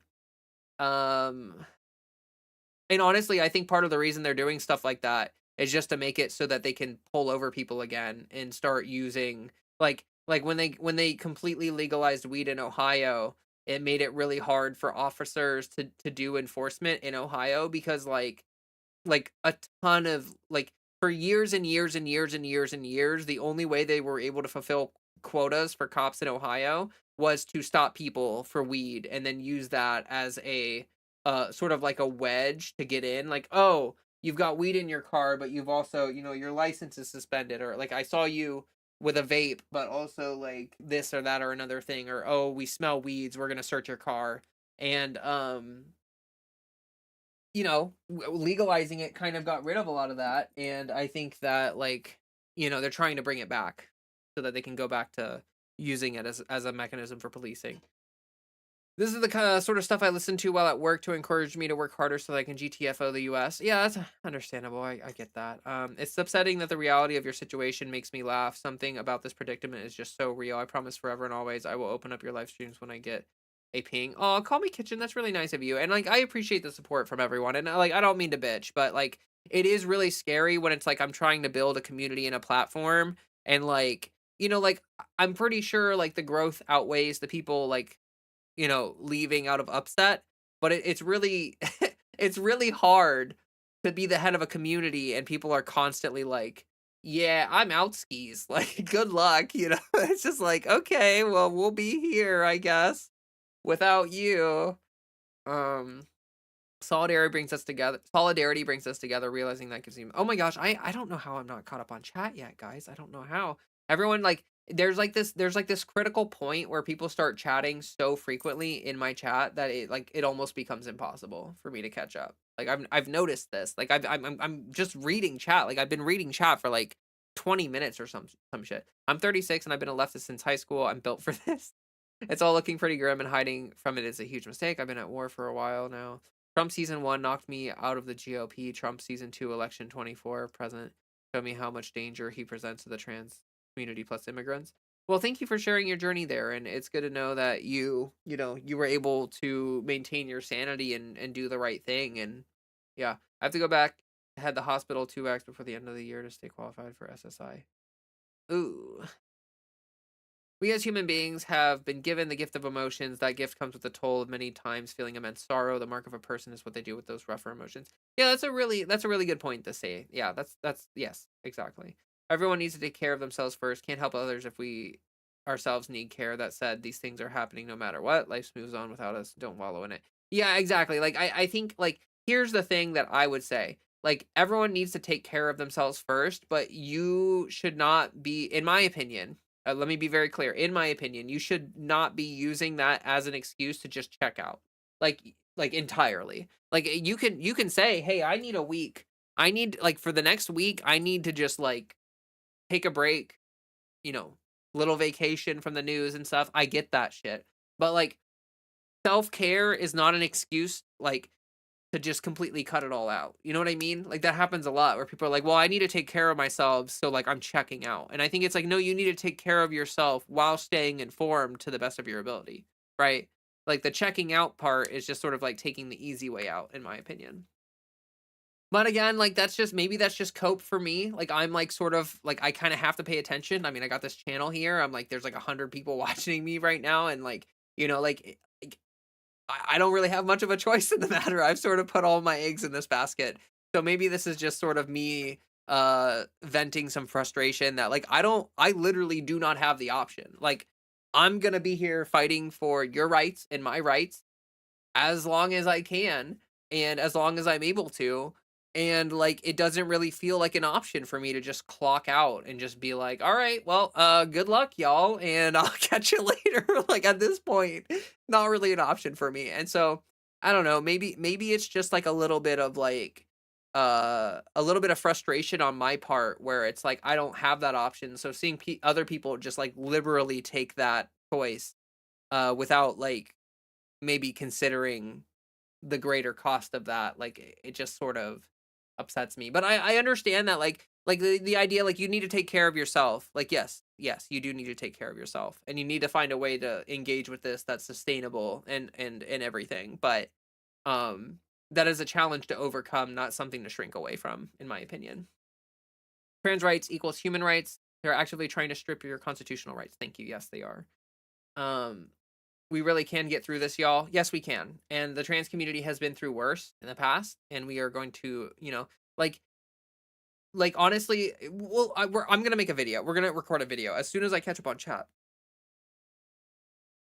and then I will talk about stuff. Been in politics since the days of Kerry v. Bush. I canvassed for Clinton. I'll be here a long ways yet. Thank you for your engagement. I appreciate that. Knowing your limits and not to burn yourself out is very important. That chatter, realizing how they're feeling and taking a break is an act of self-care. Never forget to take care of yourself. It's a marathon, not a sprint. Yeah, exactly. It's a marathon, not a sprint. But I do see people sprinting and then burning out. Like what I'm talking about specifically are not people who are like, "Yo, I need a week off. I need to just chill for a little bit." Like I get that. But like I will very frequently I will see someone who will like they'll watch a video, they'll come into the community, they'll watch like every stream for like maybe a week and a half, 2 weeks, and then they'll be like, "Okay, I'm done."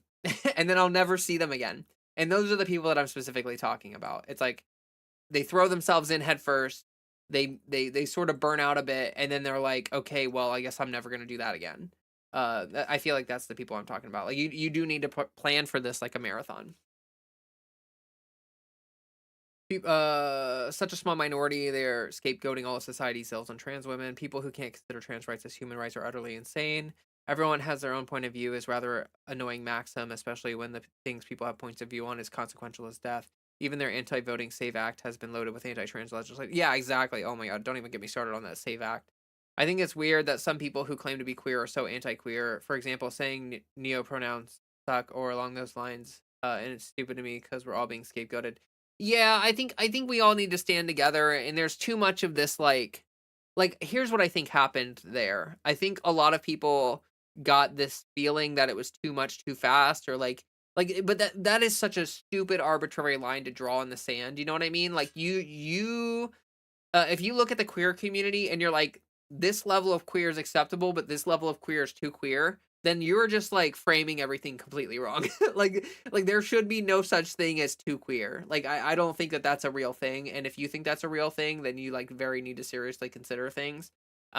Yeah, like we should back people. Like I don't care, if you want to identify with neo pronouns or whatever, it's or whatever, like fucking go for it. I'm not here to like why it literally does not affect me at all. Like the same arguments you would make for like gendering a trans woman correctly, like it does not affect me at all. It's how they want to identify. Like I may suck at it. Like I may absolutely suck at this neo pronoun stuff. I'm not going to say that I'm like good at it or that I'm like super able to execute on it very well. Like I don't, like, and maybe I don't even understand what neo pronouns are for, or like why people decide that that's what they want or whatever, and that's true. But I'm not going to sit here and like shit all over people or say that they're not allowed to be a part of our coalition or our movement just because they're different than me.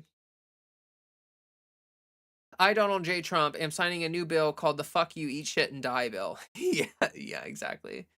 I, Donald Trump, am signing a new bill called the "Fuck You, Eat Shit, and Die" bill. I love the bandana too. Yeah, honestly, like I've talked about this before. I wear the bandana because I do flow arts, and like it keeps my hair from getting all fucked up while I'm spinning. That's like literally the reason why. Like I do think it looks nice. Like I like the aesthetics, but it is a very practical choice for me. 100 years, 100 more. We throw our weight around against the door, and even if we don't survive, we keep the little flame alive. Percy Blanton. Got to keep going no matter how bad it gets. I agree. Uh, I was just talking about this in therapy. It's crazy. I'll be all struggle with similar societal issues. I won't say we learned anything, but I will say taking time for myself helps. Yeah, I get it.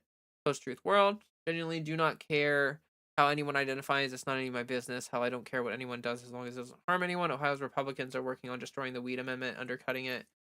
So when some kid calls themselves it's and that was what people were calling me before they tried to kill me, it's really bro, what? Wait, what? What are you what? What? It's because it feels appropriative and minimizing of our struggles.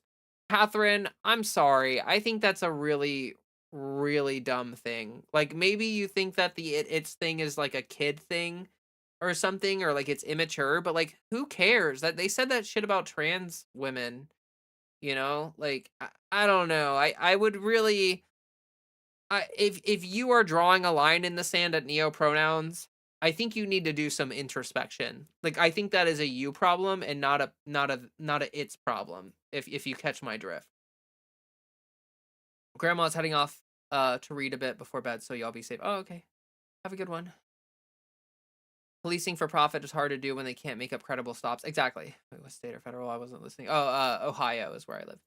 Is that weed I smell? Say, would you step out of the car? Exactly. This includes weird kinks or furries, or even identifying as animals. I do not care. There's people who love normal sex who are descendants of Epstein. Yeah, yeah. Hello there, everyone. Hope y'all are doing great there today. Hey there, Blackwing Full Armor. Hello. I'm doing all right. A little, freaked out about the world and everything, but I ain't gonna freak out on you about it unless you really start pushing my buttons. Okay, that's fine. Late but here. Hey, Deadzilla, welcome. Geez, I'm like, how am I not caught up yet? Okay. Thursday stream, let's go. Hey, biggest bugs. When you focus on chat, we have so much more to react to, which makes more chat happen, exponential growth. Yeah, you're right. Like me, I read chat, but I also respond to it, and then people respond to that, and then it's like a feedback loop. And I like it, but like it makes me feel really bad when I'm not caught up with chat. Like I always feel like I'm missing something. The cops in my town haven't cared about weed for 20 plus years. Lucky you. Yeah, I'm on the medical program in my state, and the rule is that it cannot be accessible to the driver in any way. Yeah, that's where we are heading in Ohio, which I think, honestly, I think is really dumb, but whatever. Knowledge is power. As an older trans person, trans joy is a powerful thing to show the future. A future is possible. Stay strong, beautifuls. Yeah, exactly. Trans joy is so important. I am gonna talk about that in my video in just a second, as soon as I catch up on chat. So like, even if you just buy a joint, technically you're supposed to put it in the trunk of your car. Yeah, or in like your back seat or somewhere that's not accessible to anyone who's like operating the vehicle. Actually, I don't even think you're allowed to have it accessible to anyone in the vehicle at all. Even non-drivers. Life is a marathon, not a sprint. Self-help cannot be done spuriously. It has to be done at constant effort. Or spuriously. I mean, not spuriously. Spuriously. People talk like that when they don't have skin in the game. You have a vested interest in this because you are going to be the one that gets hauled away. Well, like I see trans people do this too, and I think it's just like it's a a desire to bear. Fred, what are you doing? What are you doing? You're not gonna do anything weird over there, you? You're not gonna do anything weird, are you? Um. Uh. Yeah, but like I see trans people do that because it's like a they want to bury their head in the sand sometimes. Checking out is a luxury. I feel that if the worst elements of Trump in the sequel, paying attention to politics requires perspective that tells me that the world doesn't revolve around me. Ryan, I would agree with that. No, Leah, the crazy thing is that even in states where it's been legalized, police still have the discretion to do whatever the fuck they want. No, that's true. I mean, yeah, abuses of power are everywhere. We're so nice in the Midwest. I never run. I grew medical cannabis for 14 years, been out of the game for nearly 8 years since recreational took over. White liberal aesthetic progressives will seriously look at the Iran war, and their search history will consist of U.S. soldier Iran war, but this is cool that was on. If politics upsets me, it's proof that my spirit and sense of right and wrong are still intact. Never take it personally, but never feel apathy about it either. Yeah, Ryan, that's perfect. Thank you for saying that. That's so sweet. I share you with all my friends. Aw. Aw. Thank you. Uh, Good question. I'd like to ask. It might. Wait. Good question. I'd like to ask. It might be political. Is that okay? I hope it's okay. This is a politics stream, so ask away or whatever. What I think it was is just people being like, "Oh yeah, that's too woke. The capitalists won't let us do that." Yeah, but like woke 2 is like there is no such thing as too woke anymore, I think, honestly. I'm going to do some self-care right now and go soak in a hot bath, pink Himalayan salt and bubble bath for the win. Yeah, it sounds lovely. Enjoy that bath. Enjoy it, especially you health. I mean, you do a lot, so like you deserve it. Don't know if you watched Texas pass its anti-trans bills last year. I testified twice to the state and House Senate over 2 special sessions. They still passed the bill. I'm trying, but like how to keep going. Like, okay, so applications, here's the thing.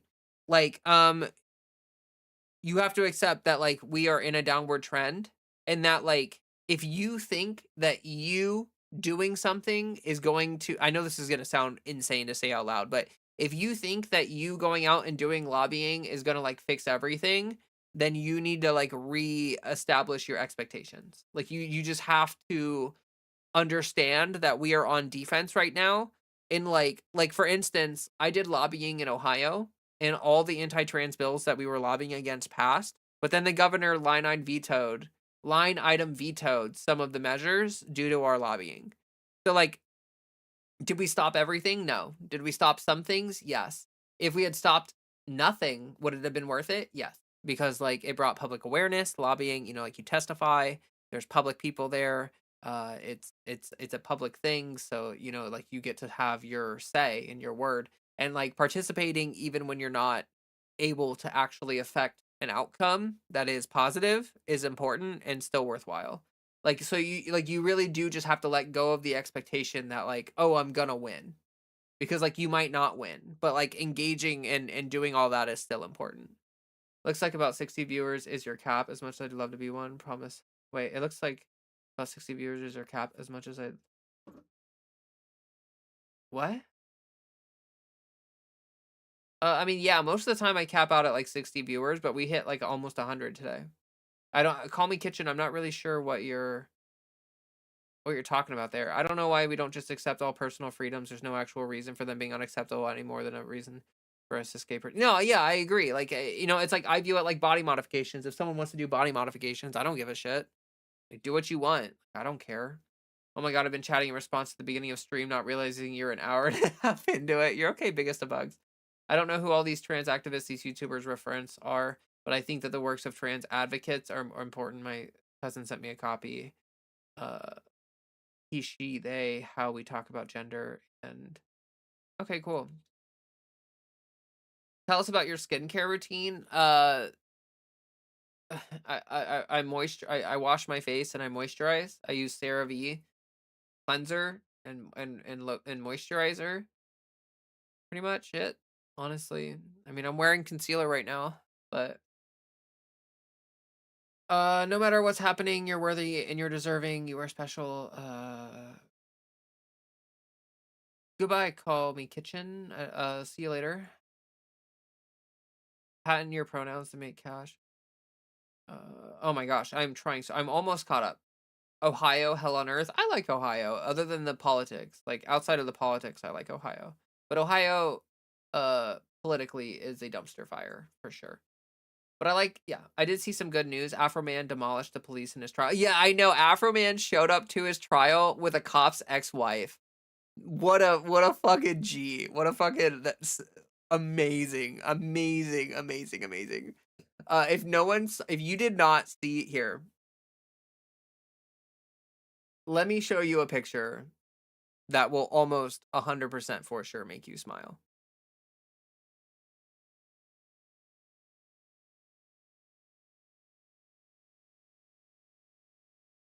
Uh, so he showed up to trial wearing this American flag like suit and like the glasses and everything with a cop's ex-wife. Like honestly, you can't deny that that's incredible. It's incredible. Hi all, just got off work. I still have a bunch to do, but I'll be listening in the background. Hey. Hey there, Amber. Hey there, Ava. Uh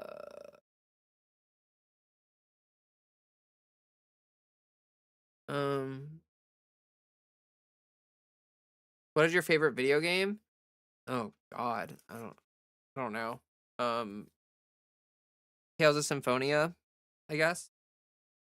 Do the right thing because it's the right thing to do. Being attached to the outcome is exactly how you burn out. Yeah, yeah, yeah. Off the work for me, just a hopeful thought. Winning the war doesn't require you to be in every battle. Just stay vigilant. Yeah, exactly. Leah, I'm so jealous of your electrolysis. I'm hoping to get laser removal soon. Oh, thank you. Yeah, electrolysis has been amazing. Like all the upper lip stuff is like pretty much done. As far as I'm aware, like it'll regrow and then like I'll have to do it like one or two more times and then it'll Star Pilot, thank you so much for the $2. I'm so sorry it took me a really long time to see that.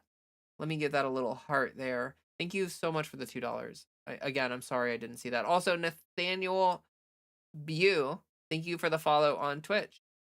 Huge, massive, amazing, stupendous. Oh my gosh, I'm almost caught up. This is amazing. Something to consider: the politics of America always swings right, left.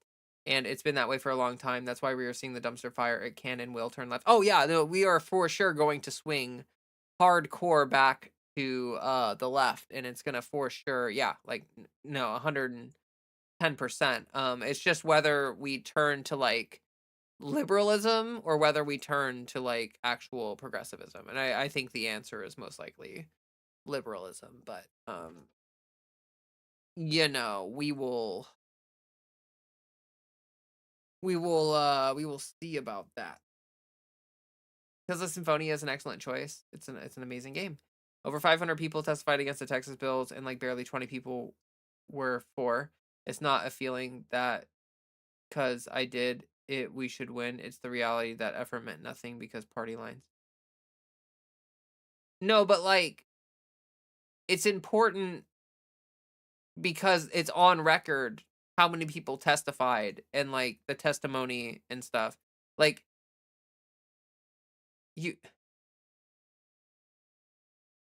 if all those 500 people who testified against the bills give up, then the 20 people who passed it will just keep winning over and over and over again. Do you understand what I'm saying?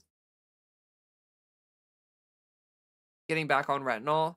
I can't really use retinol because it makes you really sensitive to the sun, and I'm outside a lot. I should hear about the electrolysis grant I applied for in 1 to 3 weeks. I'm so anxious about it. I hope you get it. Okay, okay, I caught up on chat. I finally did it. Jesus Lord Almighty. I finally did it. Here we go. Okay, so now we're going to do a video. I'm going to do a video. So let me pull chat up on screen here. And we are M Porter, welcome to the stream. We are going to record a video. Just give me a second to drink a little bit of my tea here. Oh, it's so good. Always got to have sunscreen. I do always have sunscreen. I just like honestly, I'm outside so much. Like the chances of me having sunscreen on, like you know how you have to reapply it or whatever. Yeah. Yeah. Hey there, Matoko. Welcome. And Laser, hello. Hello everyone that popped in while I was ranting slash reading chat.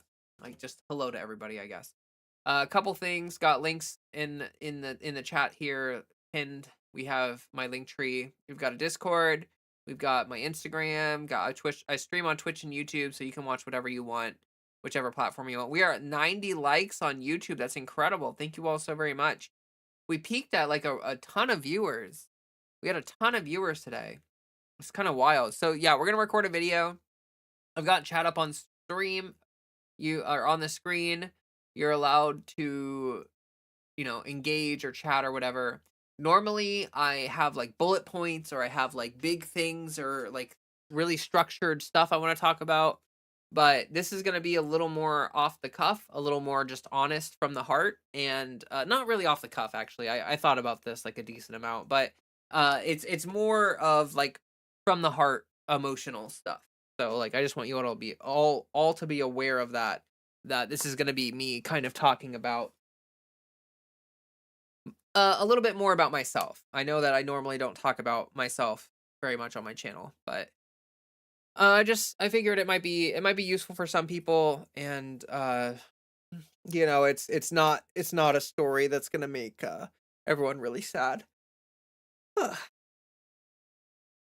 I'm ready. The last live stream video turned out amazing. Oh, thank you. I only use Eucerin anti-redness with SPF 30, but I guess I'll need the SPF 50 now that I'm getting red. Yeah, probably.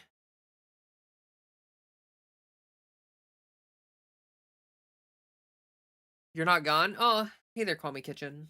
I mean, like, everyone can come and go as they please. Like, earlier when I was talking about that stuff, I didn't mean to make it sound like I expect all of you to watch my streams all the time forever. That's not what I really wanted to imply or get across. So I apologize if that's how that came across to people. Um, you got to do what you got to do.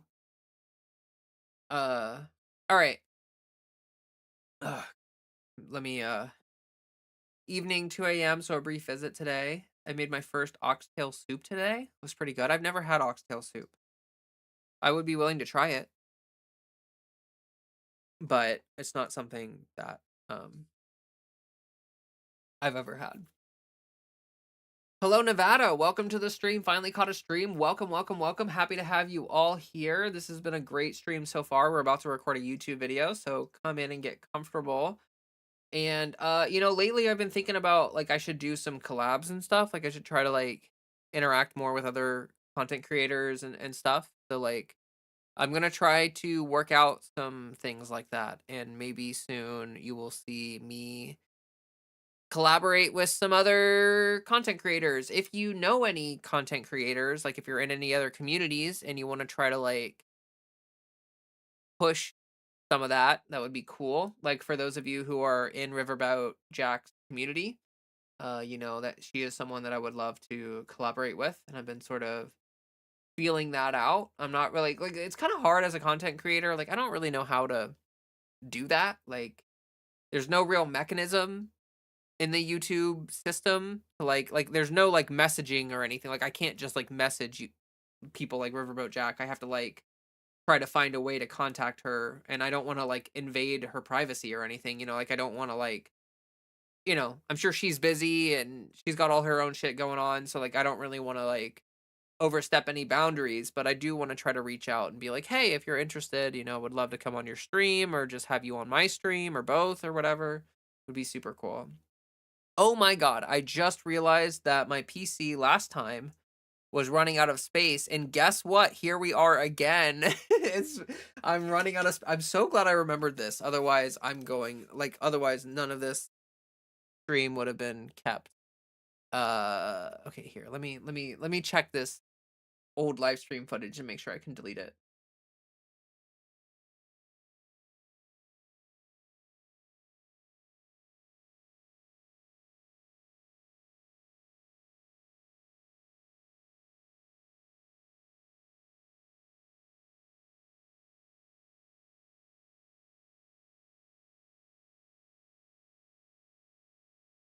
I think that hold on.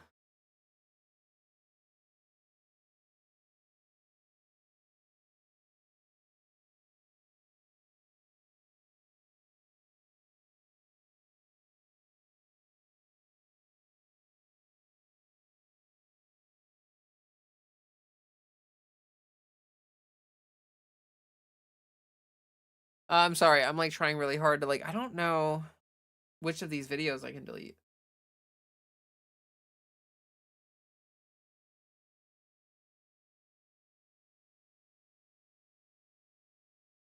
Oh, okay, okay. I can delete this one. And then let me just check one more. Actually, I did not record a stream last time. Last time I didn't record a stream. Or record a stream. What am I record a video. So last time let me pull that up.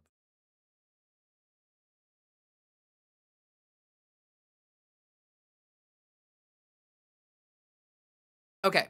Okay. Now we are good.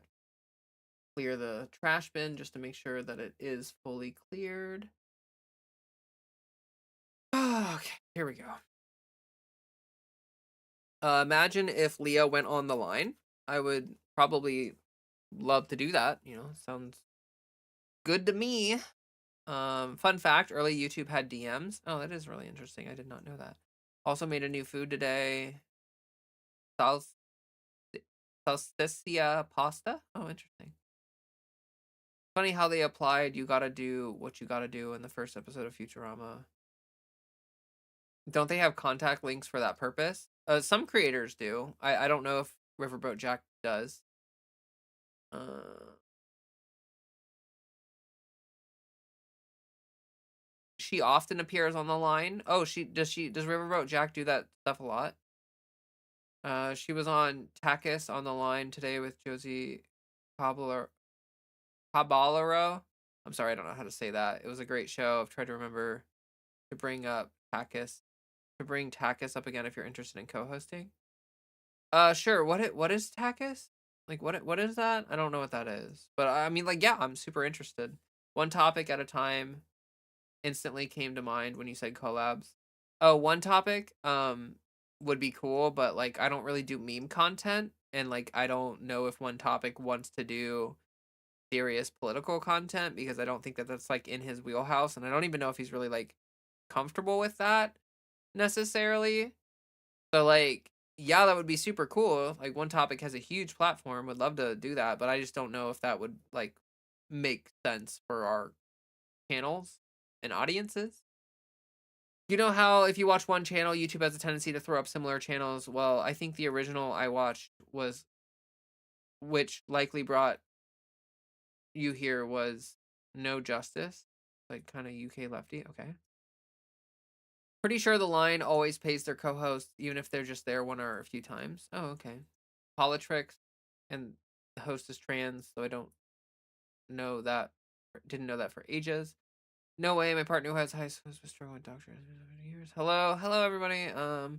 Oh, Dadzilla, thank you so much for gifting 10 memberships. That's huge. That's awesome and amazing and wonderful. Stupendous. Okay. We're gonna record this video. I'm sorry. I keep delaying. I keep reading chat. I keep doing that, but we're just gonna jump into it. uh my sister is also sensitive to the sun from medication, and sun umbrellas are cute if you're interested. Sister only uses sunscreen. Oh, okay. Yeah, those little sun umbrellas are really cute. True. Thanks. Also, RBJ has a blue sky is pretty forward facing. That wouldn't be a bad way to contact her. Oh, okay. Transatlantic call-in show? Oh, okay. Uh, if I remember correctly, you need to reach out to the line if you want to co-host, and you can take things from there. One of the requirements is for the person to be used to online exposure. Well, I am very used to online exposure, but do a collab with Alex Jones and talk about the giant Joe Rogan pussy. Yes, I will. I will go on InfoWars and talk about the massive Joe Rogan vagina. For sure. Packus is a transatlantic call-in show. It's the Alliance Trans Focus show. Oh, okay. I just wasn't familiar with the acronym of that. I've heard the line a bunch, but not Packus. All right. Okay. Here we go.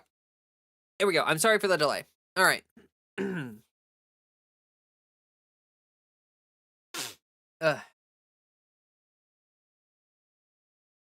Also, I will try to contact the line. I will do that. Yeah. Okay. So here we go. Why hello there and welcome to this video. Today I'm going to be doing something a little bit different than what I normally do. I'm just going to be talking to all of you about my thoughts and feelings and how I'm doing and all that great wonderful stuff. Just to preface this, I just doubled my progesterone dose. Oh my gosh, I just did not say that. Hold on, let me try again. Why hello there and welcome to this video. Today I'm going to be doing something just a little bit different than what I usually do. I'm going to be doing sort of like a vulnerability video. Just want to talk about my thoughts and feelings and give you all a little insight into how I'm doing with everything going on, just my general feelings and thoughts on everything. I think it might be helpful for people to hear from me. Like, people hear from me talking about news and politics and trans rights all the time, but like me personally, what's going on? How am I doing? How am I managing everything that's going on? How am I staying sane and everything? So, welcome and get comfy, get cozy, and here we go. Honestly, like I don't even have bullet points or anything. Like I'm just gonna straight up stream of consciousness this basically. So I just wanted to start by saying that, like, first of all, this has hit a like politics has hit a level that I never thought possible when I started my channel. Like, if you took where we are at right now, just a snapshot, not even like the whole story, but if you just took a sliver of history and you told me about it, like, a year and a half, 2 years ago when I started this channel, I would not have believed you. I would have said, like, honestly, that's probably not real, or like it's not going to get that bad. I was a little bought into like establishment stuff, and I just kind of figured that checks and balances in the system or whatever would not protect us from the worst of the worst or anything, but just like, eventually something would kick in that would I never would have like it's really shocking to me that, no one ever really faced any consequences after January 6th. Like we have hit the end of laws and like accountability, and like there's none of that anymore. Like I said this earlier on stream, but feels like we're in a train that has left the rails, right? Like for a long time we're on the rails and things are dodgy and we're kind of like shaking, and occasionally you hit a rock or something and it kind of like shakes the train and you're not sure if you're going to pop off the rails or anything, but we have come off the rails and we are like flying through the woods right now, careening off into the wilderness. And I feel like the only question is like how much damage is done and who's suffering and everything. So, it's stressful. I'm here and I don't really plan on going anywhere, and I'm very much locked in, and like, it's like kind of like politics right now is the situation where like you don't want to watch it, like it's really painful to watch, but you can't really look away because it's so shocking and it's so important and historic and everything that it's like watching a train crash, or a train wreck. Like you just like you can't look away no matter how horrible it is. You really don't feel like you should be watching it, but here you are, kind of thing. And honestly, that's where I'm at with it. It's I have sort of accepted that this is going to be a very hard period of time, and that I'm gonna have to suffer. My mental health is going to suffer for for everything that's going on. And that's not the worst of it. Of course, there are people that are suffering and dying, like, cutting USAID alone, like millions of people. The suffering is insane, and the genocide and the terrorism and everything that's going on across the world, like all of the horrible things that are going on. It takes a toll on you and me, and it's not easy. Um, I feel personally like, I have this channel and I want to be here and I want to fight for trans rights and I want to keep doing all this. And I don't want to like I feel very locked in. Like I don't feel like I can really walk away from this at this point, but the longer that I'm here and the more that I'm doing it, it's like it's just, it's hard. It's really hard. What's especially hard is seeing other people, like, burn out and actively choose to just, like, not be engaged with news anymore, and I'm like, "Okay, this is, like, what I've built my platform on. This is what my branding is about. This is what, like, my channel is all geared towards this shit. I've sorta, like, put my eggs in this basket, and other people can just, like, up and, like, disconnect and just, like, pull away from it, but I feel like I'm sorta strapped in for the ride, so to speak, and I do have a lot of people in my community that are very supportive, and I gotta admit, like, everyone in my community that's here when I stream, that is hugely comforting. Or people that, like, watch my videos or comment or engage. Anyone who's engaged with my channel, genuinely thank you, because it feels much less painful to be going through all of this with all of you having my back. Like, all the comments that I get, some of you may be aware, but I read a lot of my comments, if not all of them.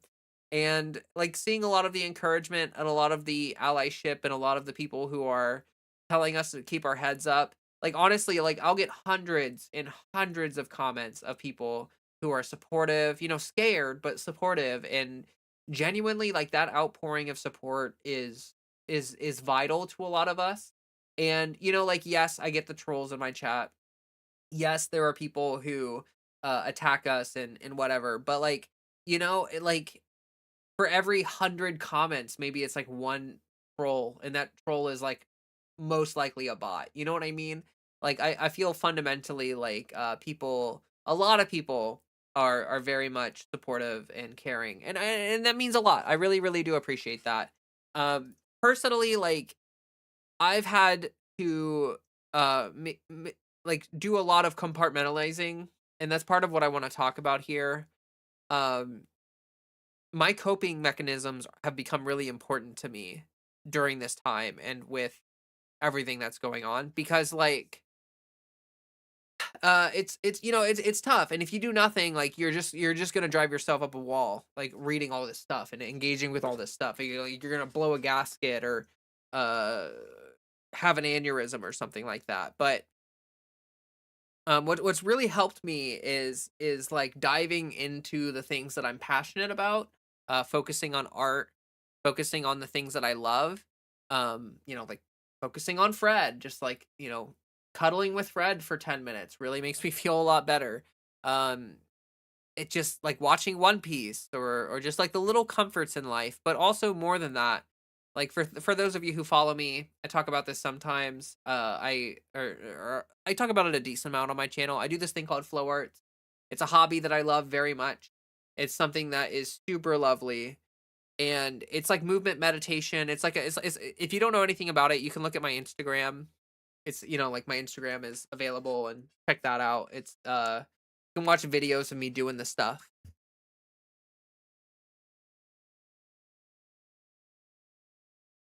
But yeah, like flow art is something that I can dive into, that I can put my mind to. And when I'm spinning, when I'm practicing oxbow and I'm working on all that stuff for the day, most of the time it's a nice reprieve from politics. Like it gives me time, a few hours a day to just like focus on something else, put my attention and my energy somewhere else. And it's healing. And also like flow arts, there's like events that are related to this. Like it's something that people do, but it's also like there are flow arts festivals all throughout the United States every year, and I go to a lot of them. I go to a lot of them. I'm gonna be teaching at some this year, and I get like a lot of joy and satisfaction out of these events. Going out into the world, into my little sub community. Like now, of course, the flow arts community is extremely left overall, very queer inclusive.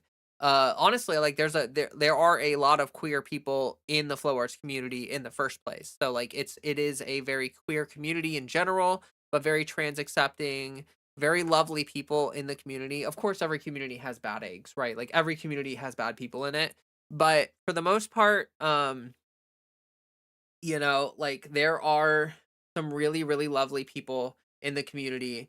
And I like last year, so I stopped going to festivals and I stopped engaging with the flow arts community, probably in like 2019, just because I was depressed and broke and sad and stuff. Like it was pre-transition, and I was just sort of like I was sort of like isolating more and more and just like moving away from life in general. But now that I'm like at peace with myself and everything, like it felt like, oh, I should get back into this again. Like I sort of like left it for a while. But now I'm back into it. I started going back to festivals last year. It was so amazing. It was honestly like it's honestly really refreshing. Like I mean this as someone who's on a lot. I'm online a lot. Like I watch a lot of YouTube. I watch a lot of internet stuff. I'm online very much so a lot of the time. It is extremely refreshing and important to get offline and go to real events and talk to real people and build friendships, and let me just give you a very very simple example of something that like I think about all the time. I'm trying not to cry. I'm sorry. Like my progesterone dose just got like doubled recently. Like I just took my first double dose last night. So I'm like so emotional today. It's honestly wild. But like I started becoming active in the local flow arts community where I live, right? And like I'm meeting people and they're nice and they're cool. And then I'm like talking to one of these people who's a part of the flow arts community, right? Like we're just chatting one night, and I'm standing by her car as we're like packing up to leave the event, the little spin jam or whatever.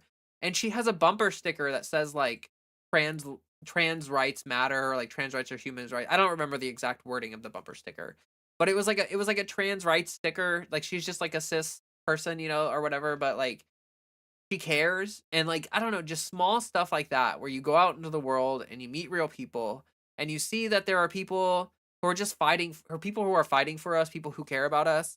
And like just like the level of care that people have shown me, engaging with them, getting back into the flow arts community and being involved with it. And I don't mean to make this all about the flow arts stuff. So like trust me, there's other stuff too that I'm gonna talk about. But uh just like a little bit of compartmentalization, a little bit of like really having those nourishing social experiences where you realize like there are a lot of people who care about you and want you to feel safe. And like even if there's a lot of people who don't want you to feel safe, you can surround yourself with the people who help you feel safe, and that in and of itself is incredibly important.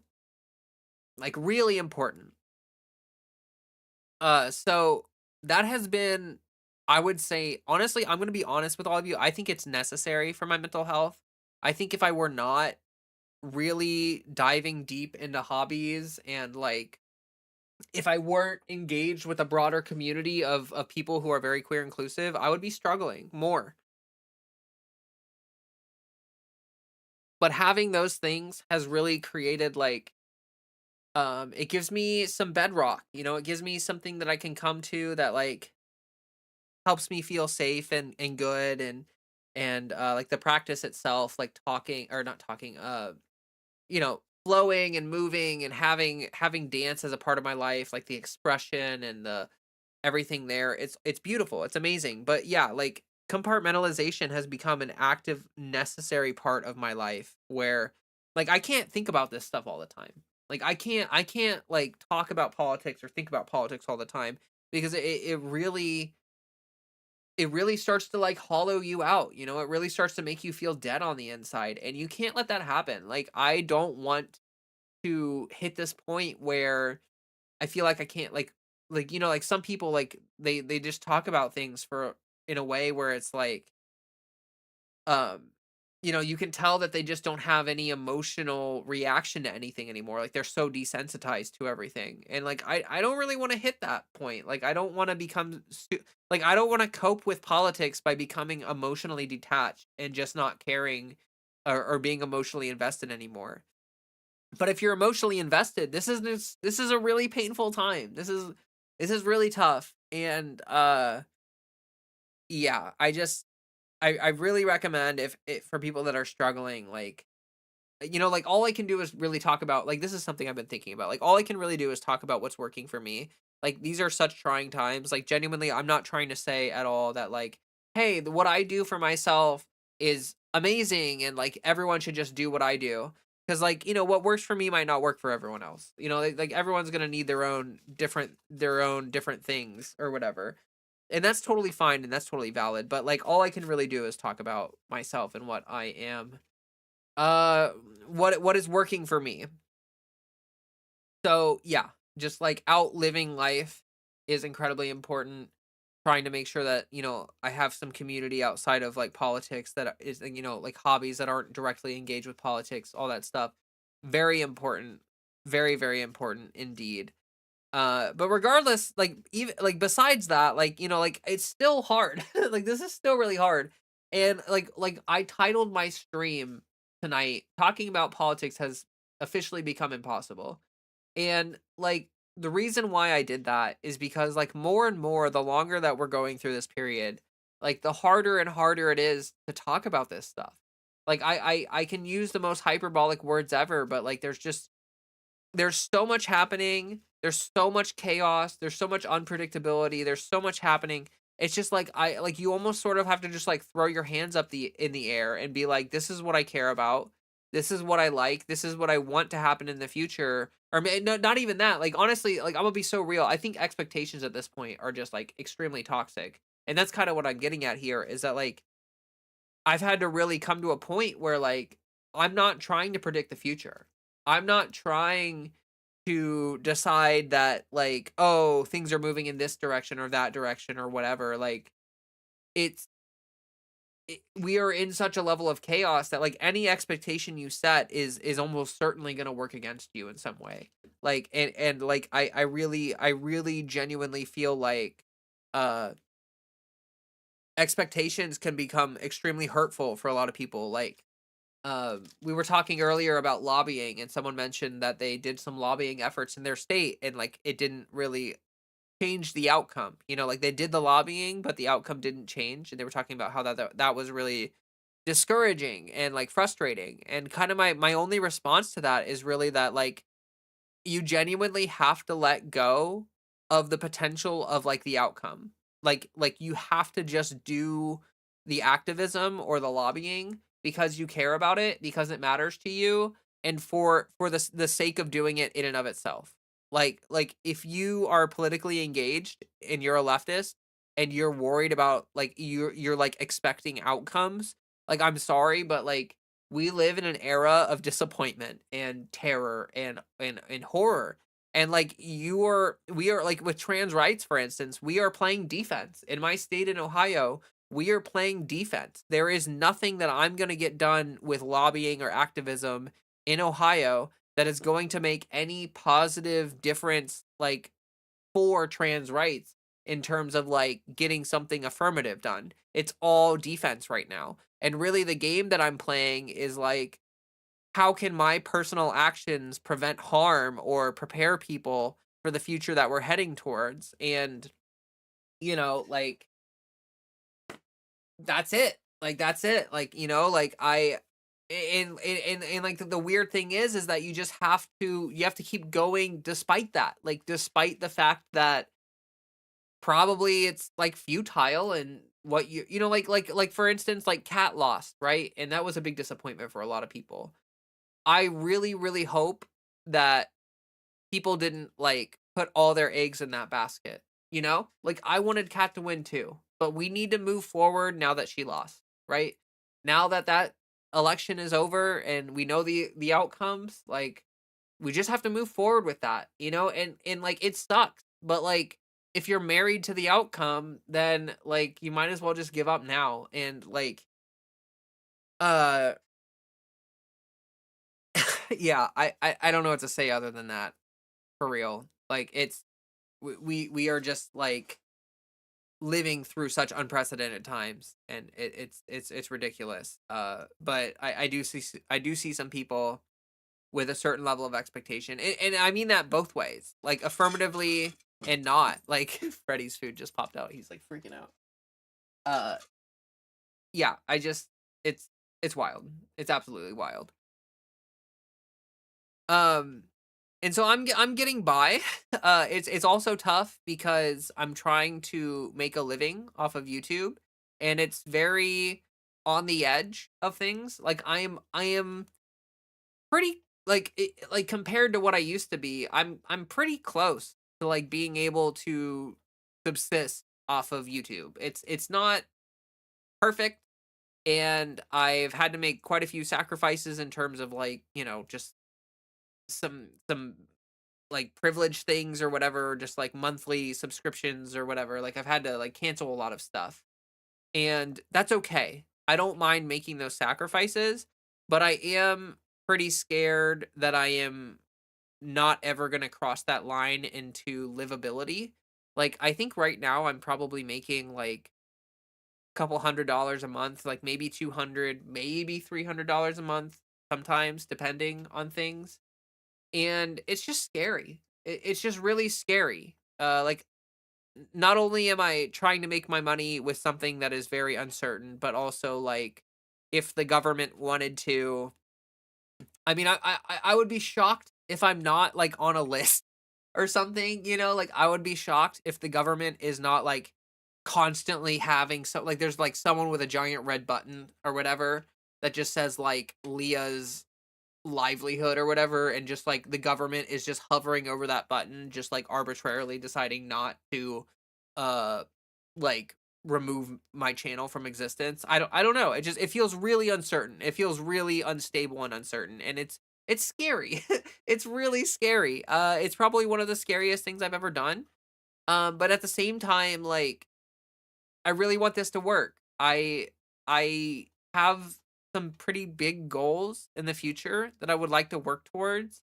I'm just pretty tentative or like unsure or uncertain of those plans because it really all is dependent on me eventually, like, quote unquote making it, whatever the hell that means, I guess. But like, if I ever did make it, I would love to try to build up some infrastructure on the left to try to combat, like, like the right has so much infrastructure. They have so much going for them. They've got money, they've got straight influence to power. Like, it's just they have a pipeline.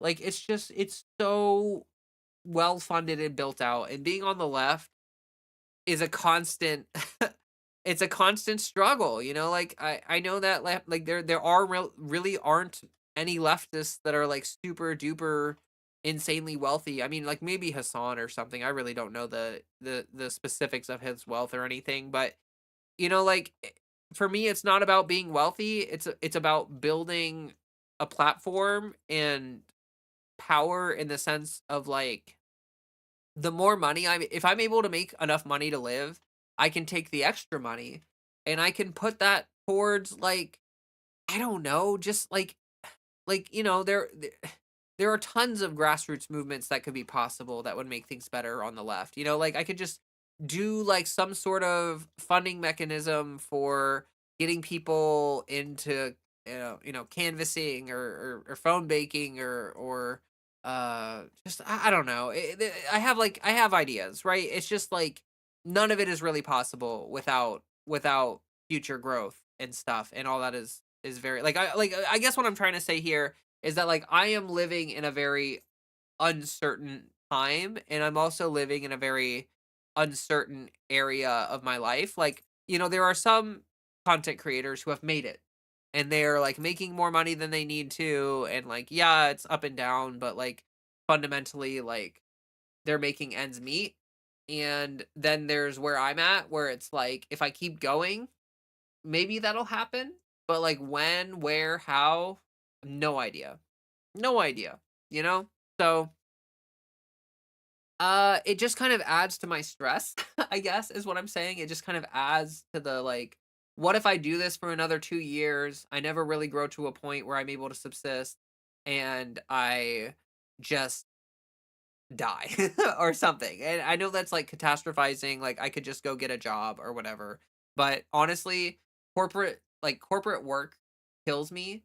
It makes me feel terrible. Like I worked a food job last year and I was doing 40 hours a week and also trying to do this YouTube channel, which if anyone remembers, I burned out spectacularly and it was horrible. So I really don't want to do that again. There's also the fact that like I just don't do well in a corporate structure, like something like that. I just am very much the way my brain works. I do not mesh well with like any kind of corporate job. So yeah, I'm a little bit scared to go back to that. Like I went to college for music and philosophy, so it's not like I can get some job like being an engineer or anything. Like I'm not like I don't really have anything to fall back on that's like super profitable or great or anything.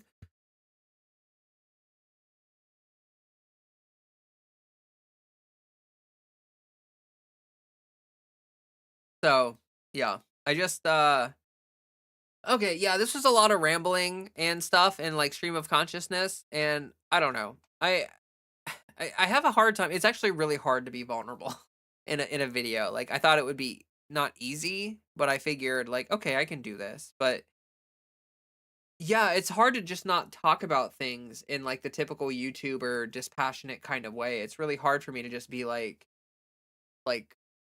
I see all of you struggling and I want you to know that fucking same.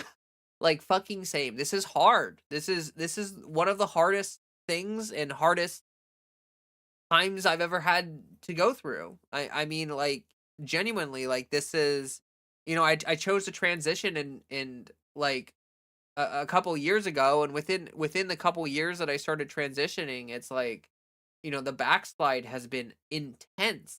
And it's almost like sometimes you get these thoughts where it's like holy shit, like I transitioned, but now like I've transitioned into a minority group that is like being actively genocided against. And like that's fucking scary. like genuinely horrifying. And I see lots of comments from people who are like, I'm scared to come out because like I don't want to be persecuted, and it's horrible. It's horrible to see people have to like feel that way, and like I guess just all I can say is like it's still worth it. Like even if it's scary and even if we're persecuted and even if things get worse, I still think it's worth it to live your truth and to live your life. Like I do not regret transitioning. I do not regret it at all. I just wish that the world were a little less shitty about it and less like oppressive and less like, you know, stupid about trans rights. Like it really feels like we are living in the dumbest timeline where like not only are the Republicans the most brain rotted people in all of existence, but the Democrats are these corpo speak super bot like money robot people who like don't give a flying fuck about anything unless it comes from a lobbyist. And like it's like a lose-lose situation and it feels like trans rights don't really have a home right now. And I don't know what the future or the solution of that is. Like I genuinely I don't know if we need to try to push the Democrat Party to the left and try to, you know, encourage them to be like pro trans again somehow, or if we should just completely abandon them and say, hey, you know, like you have fundamentally failed to protect us and we should never, and, you know, we don't trust you anymore. I I don't trust the Democrats anymore. I genuinely feel like they fucking suck. And it's like we need either a new party or new leadership that are completely able to escape from this like Democrats play politics with our lives. Like the Republicans play politics with our lives, but so do the Democrats. Like how many Democrats are principally pro trans? Like very few. Most politicians are like fair weather allies. You know, like if they see the polling in a positive place, then they support us. But the second that that polling shows anything different, they flee. And it makes these really fickle allies that like know first of all, they know nothing about trans rights. Like they don't actually know any factual information. So when they get confronted with misinformation from the right wing, all they do is capitulate and give credit to a narrative that is completely falsified and built on lies and hatred and fear. And like if they just spent half a fucking second like hearing from trans people and hearing about trans rights and caring about us as people, then they would understand that like these narratives being pushed on the right are not based in reality. Like they are based in bigotry and they're wrong and stupid. But like we don't have anyone standing up and saying that shit right now. We've got like maybe a few people, like the most leftist. But yeah, it's tough. It's really hard. Uh, and I guess the point that I'm trying to get at is that sometimes maybe I sometimes sound like I have all the answers. Like I know that I can be a strong voice. Like I'm a type 8 on the Enneagram. If you know what that is, then you know what that is. But like the social role for a type 8 is to be like the rock, you know? Like in a lot of social situations, I tend to be the grounding force. I tend to be the one holding space and allowing people to vent their emotions, and I end up being like a very like an anchor, like an emotional anchor for a lot of people. But that takes its toll on me too, you know? Like it's hard to be the anchor because it feels like I have to also anchor myself to the world. Like I'm not only fighting these fights with all of you, but I'm also fighting my own fight to stay emotionally intact when I am the one who's the bedrock of support for some people. Um and I want to be clear, like my audience is amazing and honestly, like thank thank all of you for not being ridiculously parasocial. Like genuinely, I don't think anyone is like viewing me as like the last cornerstone of the support or whatever that they get in their life, but yeah, I'm eternally grateful for my audience and for the community and for the people that are here and the people that support me. And I want to make that clear. And I'm gonna keep, keep making content. I'm gonna keep doing stuff.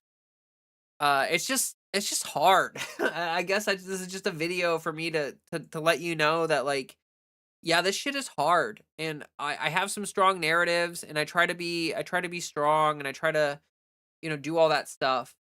Um but yeah, it's it takes a toll on me too. Like there are times where I just break down and cry.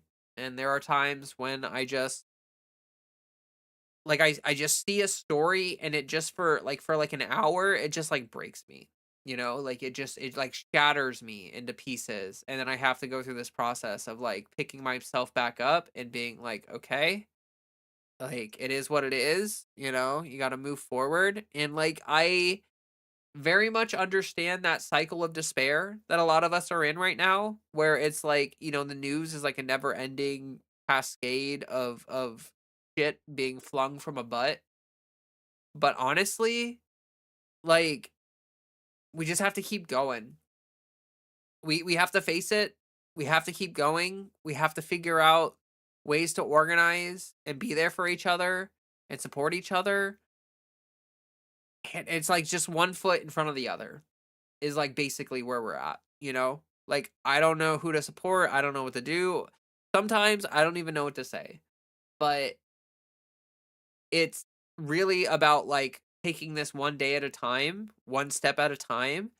You get through one day, and then you wake up and you get through the next day, and you like honestly like support network are really important. If you don't have people to talk to in your life to vent to, uh seriously, you need to find some of that shit. It's important. It's very important. I don't want any of you to completely break, and I don't want any of you to just like give up. Um, I want all of you to move forward into the future knowing that things are really bad and things are stressful and hard, but like there's a lot of people who care about us. And I mean even just within our own community, there's a lot of people in our community who really really really care about everyone and everything going on.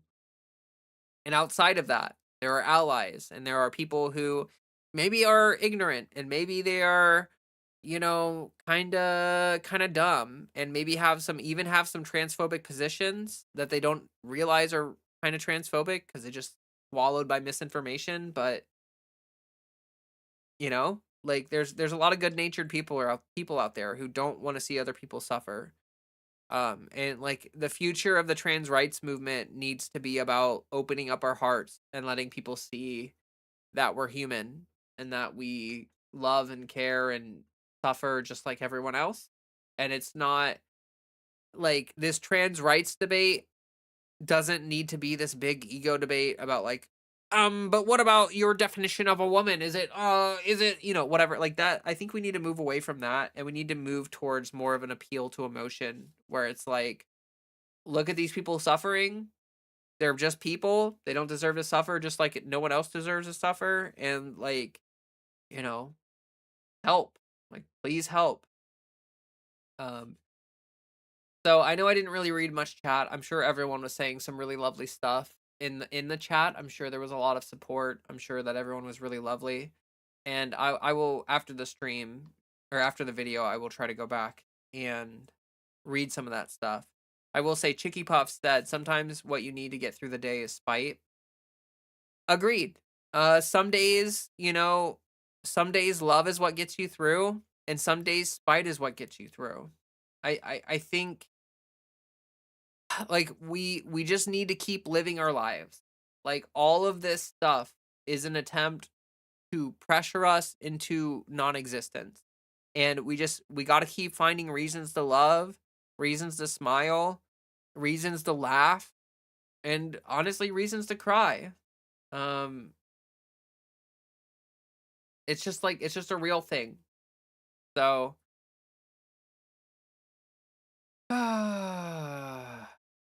okay.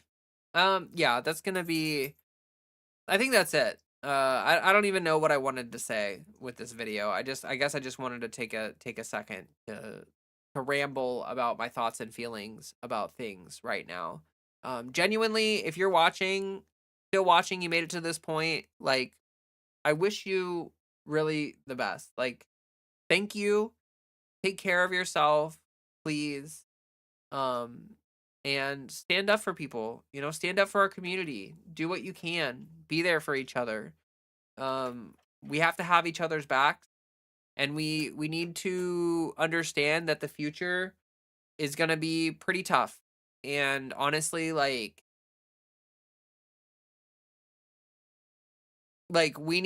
almost need to accept the fact that being trans, being illegal is just like we're just too cool for the government or some shit. I know that sounds super stupid to say because like this is real harm that they're doing to people, but like I don't know. I don't know. It's like a prohibition against trans people, and now we're gonna have like speakeasies, but it's gonna be like for HRT or some shit in the future. I don't know. Well, we will figure it out. I do still very strongly believe that no matter what, we will figure this out because where there's a will, there's a way. And honestly, like things have progressed too much to be pushed all the way back to what they were before. Like I saw a report that our democracy has backslid back to like 1965 levels of American whatever. Like our democracy is actually just backsliding insanely fast. But the law, like in terms of rights, we are still at least ahead of 1965, I guess, for now. They're really trying to push us back before Stonewall, but honestly, I'm doubtful of whether they will actually be able to do that outside of like a couple states where they are obviously doing that with almost no resistance. All right. Thank you all. If you watch the video, like and subscribe, do all that wonderful things. I record these live on stream, and if you want to be a part of that, that would be huge and wonderful. I would super appreciate any support that anyone wants to give. I have links in my description of my video. You can see that stuff. Um oh, you know what? My links are actually I need to go through. Okay, no, that's besides the point. But anyway, I'm going to go ahead and shout out my Patreon real quick, my Patreon people. You'll see normal Patreon subscribers popping up on screen right now, and then I'm going to go ahead and shout out my super supporters. So my super supporters are the people that are like top tier supporters. Could not be here without them. Genuine, like I love all my Patreon supporters. You're all very important, but definitely the top tier people have earned this extra little bit of a shout out. So we have Sleepy Kayla, Art, Katie Starr, William the Conqueror, Jean Foray, Gwen Vaughn, Andrea Uhara, Kira, Sophie's Left Florida, Ultraviolet Vadu, Cassidy, Kate, Fiona Dobson, Cal Fiore, Krista Pizafred, Katie Bug, Melanie Scoten, Sarah J. Buck, Nikki Notzel, and Sam Howard. Thank you all yet again. And, I'll try to have some more videos out. It's really hard to make content right now in this day and age, just because it's like, there's a lot of darkness. It feels like every time I make a video, it's like, well, things just got worse. But, I'm not going anywhere. So I'm trying to figure out how to navigate this, with grace and in a way that's not super destructive to all of your mental health, collective mental health, whatever. But yeah. Yeah, much love. Please take care of yourself. Do what you can with self-care. And what I would like to say just as a wrap-up point is like, please do not disengage. Please. There are people like me and people like who care a lot, who are fighting very hard. And it's really discouraging when we keep seeing people who are like, oh, well, I'm not directly politically engaged, so I'm just gonna go ahead and check out because it's too painful or whatever. Like, you have to understand that it's painful for everybody, and like self care is something you need to do. Like, you do need to take care of yourself in order to be effective as an activist. So I'm not saying to like be an activist who's like crashing out at everyone and be like super mentally unhealthy. I'm just saying that like giving up just makes things worse. You're shoving your head in the sand if you do that. And like, yes, maybe you need to take a break from news or politics every now and then. Maybe you need to like have a little vacation, but like, please, please, please do not completely disengage. Do not just shove your head in the sand. Please try to stay informed to the best of your ability and do what you can in whatever small way you can to support our movement and, the future of trans rights. And lastly, also make sure, this is something that I sometimes forget, that you drink some water. Do that. Drink some water.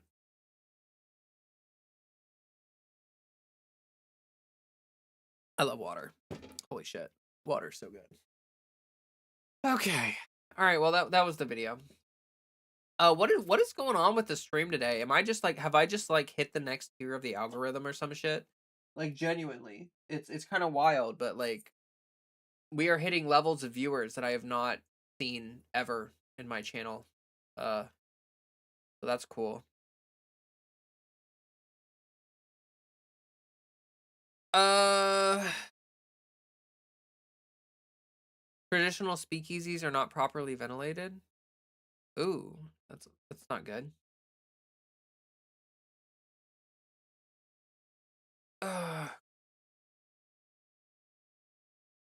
Uh, gotta get a good cuddle in with Fred.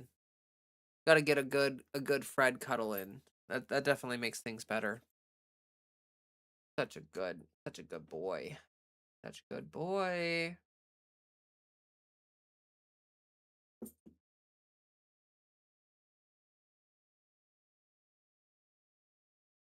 I'm sorry. I'm trying to scroll back on chat real quick to see.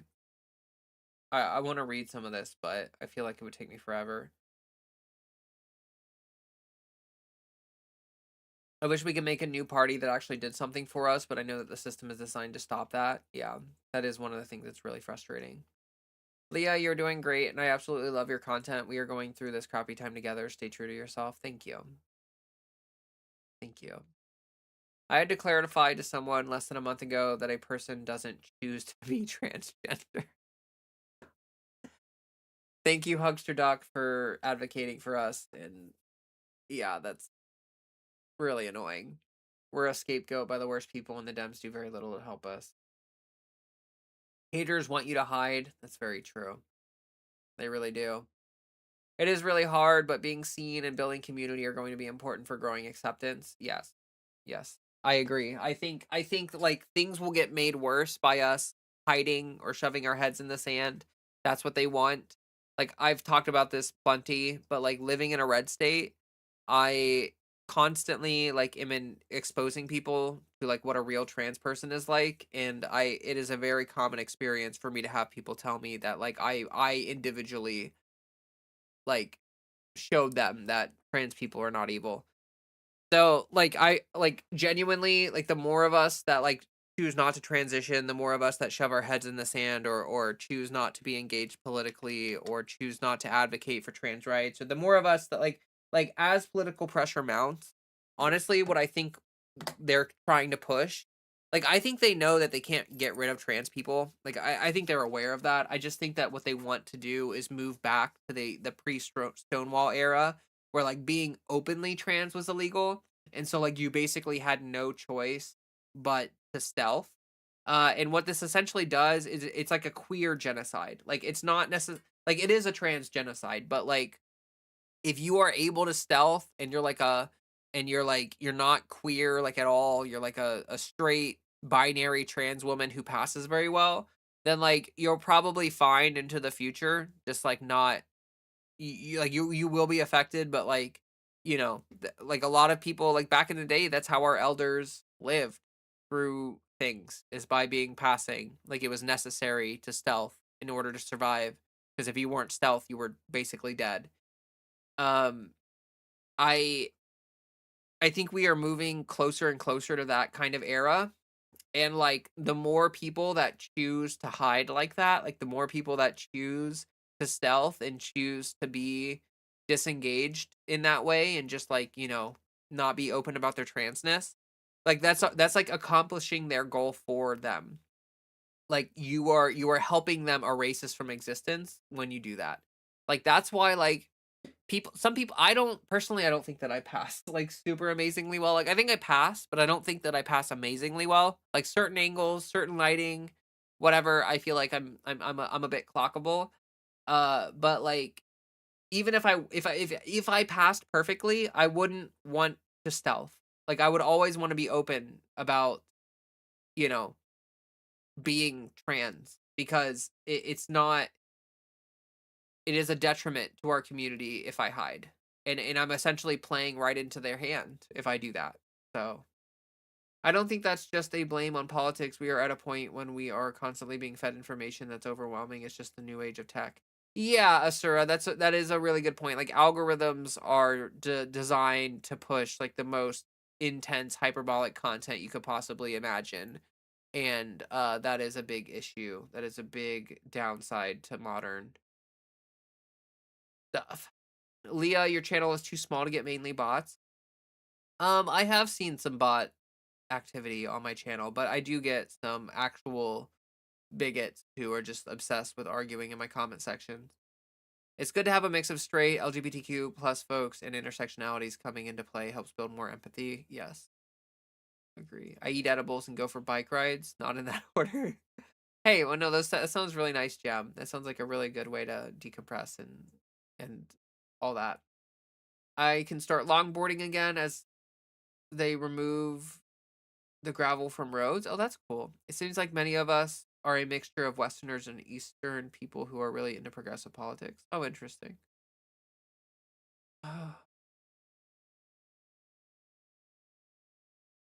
Sounds like a lot of what I used to get out of karate, teaching kids and getting out of my head. Fitness, it was everything to me. All gone. Oh, I'm sorry. I'm sorry it's gone for you.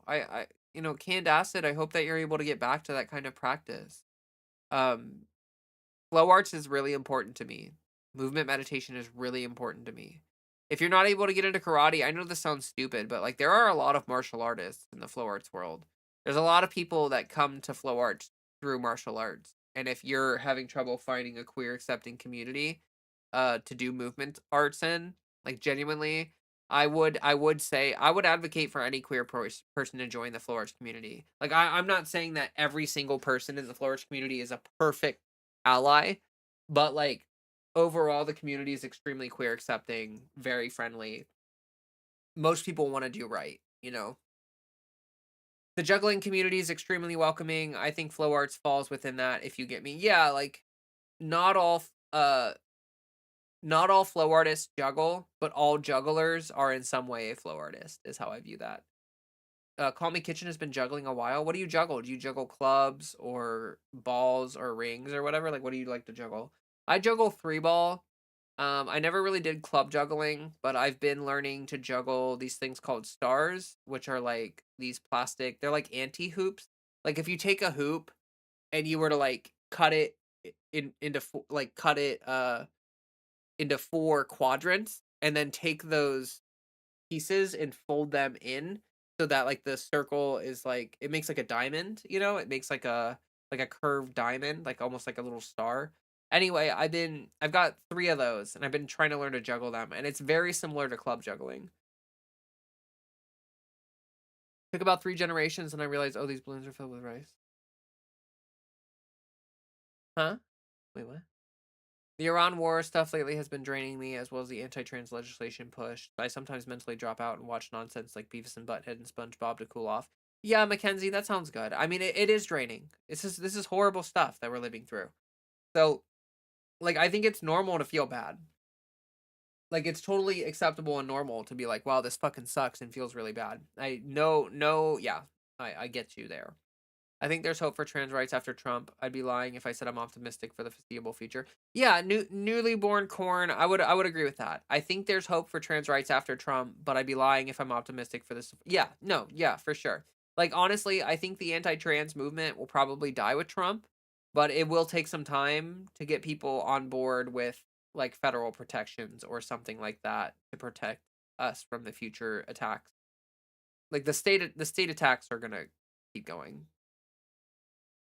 The crazy thing I see Nile Red in the Thought Emporium as being our Canadian alchemist. I take it as it comes, meaning I try not to worry about things that didn't happen yet and deal with things one at a time as it comes. Yes, one love. I think that that's pivotal nowadays. It's really easily like if you see the State Department, like okay, the State Department gives uh orders basically saying that they're allowed to target trans people, right? Like everyone saw that news that like the State Department has been uh like ICE, sorry, not just the state, sorry, not the State Department. What the fuck am I talking about? The ICE has been deputized by the State Department to target trans people. And I think a lot of people saw that, and it's very, very, very easy to hop straight to we're gonna be in the gas chambers in a week. Um, but I think it's worth understanding that like yes, they're gonna deputize ICE to do that, but like consequentially, how are ICE like if you're visibly queer, there's probably risk there. And if you're like if your license doesn't match your, if your license matches your gender identity but doesn't match your birth sex, then and you're visibly queer, then there is a potential that ICE could like stop you and try to do something. But I genuinely think that like honestly, most of us are gonna be able to avoid that. Like, I don't think that a lot of us are gonna find ourselves in situations like, honestly, queer people tend to be, like, homebodies anyway. Like, I don't know a lot of queer people that are, like, going to be like, unless ICE, like, targets clubs or something, like, I'm not sure what their plan but the point is that probably more than anything, that ICE stuff is like a virtue signal. It will hurt people, and I'm sure that they will detain and maybe even arrest or send certain people to the camps. But like we just need to be careful about our understanding of news and like what it actually means and like what are the effects of the news that you're reading instead of like what do you think might happen in the future, and then take everything one day at a time. Like it sucks. Like I'm not saying that that ice stuff is like no big deal or anything, but it's just we just have to be very careful because it's really easy to just jump off the edge and start spiraling. It's really easy to start spiraling. If I remember correctly, it was about whether or not the Dems will cave on trans rights on Trump's something something bullshit. Also, Riverboat Jack had to talk about how gays communicate in sonar. You have to give up. Stoicism gets a bad rap because chuds misrepresent what it is about. I'm not sure I agree there. I think we are living in the best of times. People are just focused on Trump and his MAGA team, but the world has become much more inclusive of each other and progressive. It'll only get better. Asura, I think there's nuance to it. I wouldn't completely disagree with you, but I would say that like, yes, we are living through a backslide. Like there was like we had a really strong progressive push for human rights for years and years and years and years and years. Like what we are living through are people that were never able to accept these advances in human rights, and they are essentially like it's a backslide. But like, you know, we progressed a ton and we're going to backslide quite a bit, but not all the way, and then we're gonna progress even more.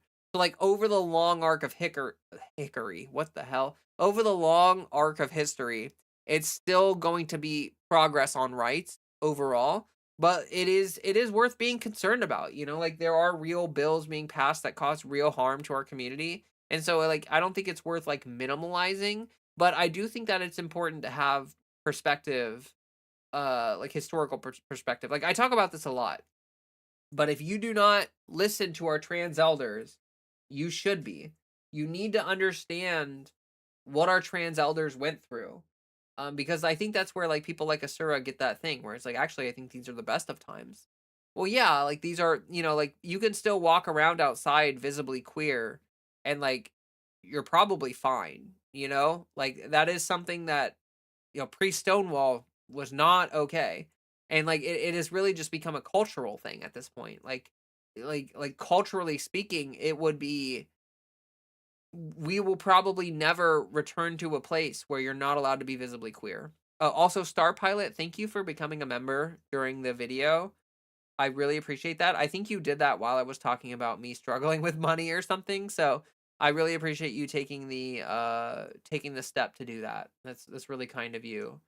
The Living Pixie, thank you so much. Or the Living Pixel, thank you so much for the follow on Twitch. That's really kind of you. Really nice of you. Thank you. We're at 115 followers on Twitch. That's amazing. We are growing so fast on Twitch. I love that. Anime Sidekick Gal, which also I don't know why I never noticed it, but your profile picture is the same picture as a certain Patreon subscriber. So that means that you're a Patreon subscriber and you gave me $20. You are doing the most. Thank you for that. Things won't get better without people actively working on improving it. Exactly. Yeah, like I don't want people like I want people to understand that things are better than they were in the past, but I don't want people to take like a complicit attitude where they're like, "Oh, because things are going to get better, I don't have to do anything about it." Like no, there is still the potential for things to keep backsliding and keep getting worse. Like it is possible. But like you if we all fight for it, like we can do this shit. Like we can do this shit. So um yeah, no, I think we need to fight against complacency, but we also need to warn against doomerism. It's a balance, you know, and I feel like I'm always trying to exist in this balance. Always trying to. I mean, you never know, but you're probably not important enough to be on a list.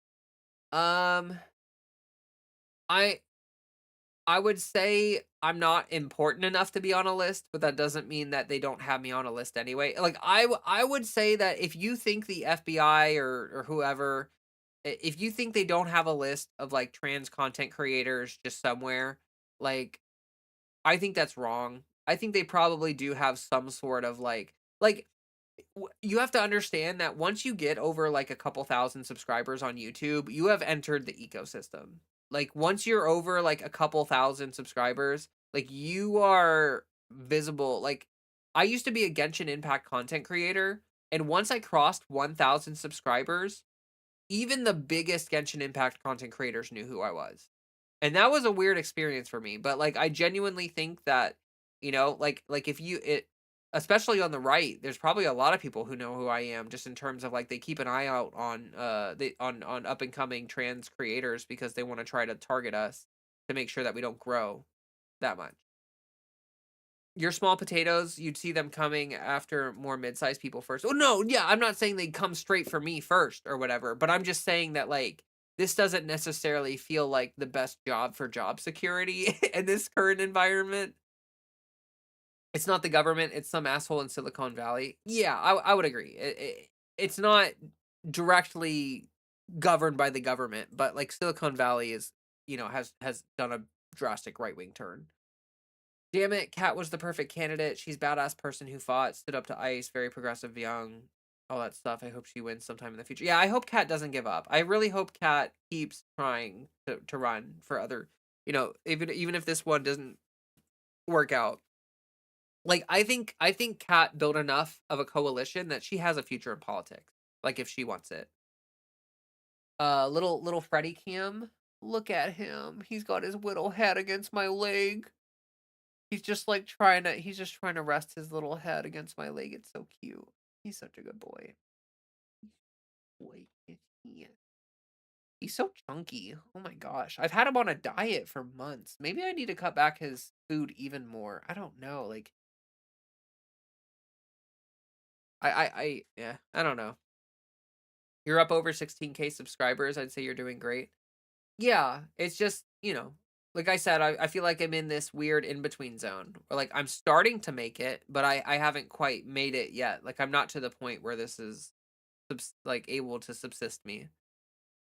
Isn't Kat like 26 years old? She has so much time ahead of her to do good. Yes, yes, exactly. That's the thing. And that's one thing that I want people to understand about Mamdani is like Mamdani was actually like the campaign manager for someone else who ran like before, and then like they like swapped so that the person who ran before became Mamdani's campaign manager. And like he's been involved in politics. Like it's not like Mamdani was just some random citizen who was like completely uninvolved in politics and then got involved with politics and boom won. Like like Kat needs to like take the like she I know everyone feels like, "Oh my god, she lost," but she actually has momentum coming out of the election. The amount of visibility that she has right now is more than she will probably ever have unless she does hold office in the future. So, like, she needs to capitalize on this visibility, and at the very least, you know, do some influencer shit, but hopefully she's able to maintain a coalition or people around her who are willing to support her, and maybe she can just do something a little gutsier and run for a different office or something. There's always an option, like you just don't give up kind of is the thing. We need more people to stay ambitious. True. A lot of Gen Z seem to decide to make it cooler to just kind of be chill, but we really need ambitious people, and that's sort of becoming a weakness now. Yeah, people uh there's something about like young people where they think like passion is like cringe or something, but honestly, I just think that they're like dead inside or something. I don't know. They were raised on tablets and their brains are rotted. I don't know. I hate to be that guy because I'm actually not, but I just don't think America's ready for a female president. What was that a response to actually? A newly born corn, I'm not sure what that was a response to. I honestly I think we could get a female president depending on the situation, but like it's not going to be Kamala Harris. It's not going to be, it's not going to be some neolib. You know what I mean? Like if we got a woman president, it would not be some neolib. I'm one of the youngest Gen Xers, and I'm still over 10 years older than Kat. I feel like we're heading for a paradigm shift where what matters and what our lives can even be will need serious adjustments to survive. Um, yeah, most Americans are gonna have a hard time shifting and adjusting to things. Okay, here I'm gonna scroll all the way down to chat. United States stronger today.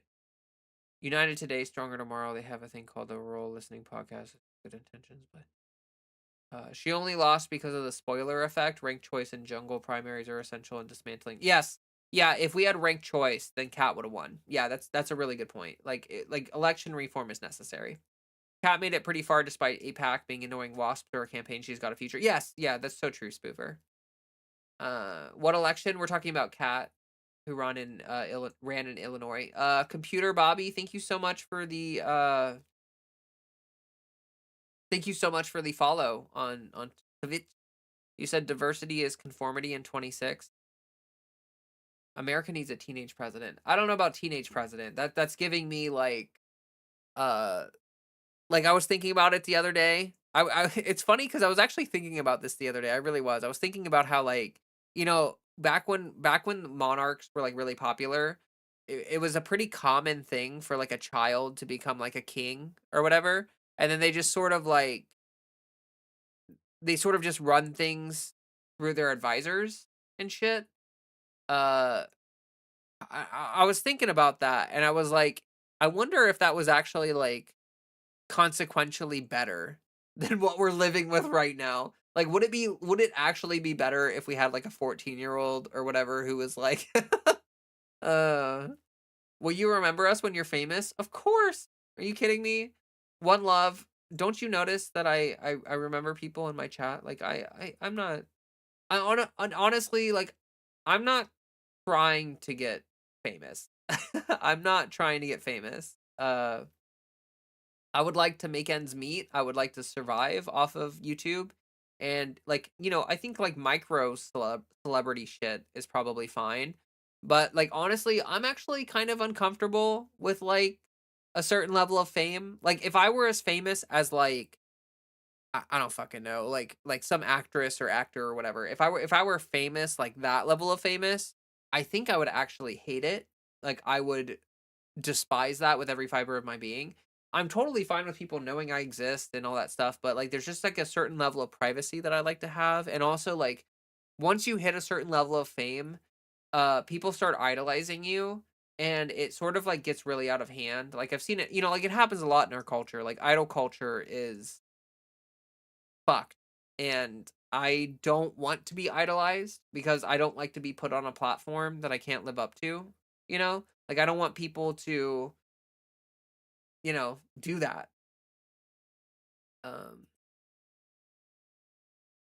I will start wearing foundation now. There will be no doubt about my gender fluidity. This will go crazy. Well, good luck with that. I should have kept count of the amount of ads I got. So many, but I'm glad for it. Oh Lord. You're all on my list of cool people. Nice. There are no lists in that sense. They have a database. Oh, well, yes. Yes. Gotcha, impact. People can be important. Thomas our canary in the coal mine. Once in a while, you see a channel with like 2 solid years of content hit 1,000 and blow up to 100K within months. Yes. Yes. That does happen. I don't think that I'm like, obviously I'm not one of those people. Like, it's gonna be a slow climb for me. I'm like, honestly, I'm kind of hoping that like with the collapse of the right wing and like the collapse of mainstream media and the collapse of all of that shit, I'm really just hoping that it like, woke 2 is like a wave that I can ride that will push my channel into subsistence. Like honestly, that is what I'm that is kind of what I'm hoping for at this point. Like we are living through like views have been nuked for trans creators on YouTube. It's really hard to make ends meet as a trans creator on YouTube right now. Just the algorithm and everything is just fucked. But hopefully over time, uh yeah.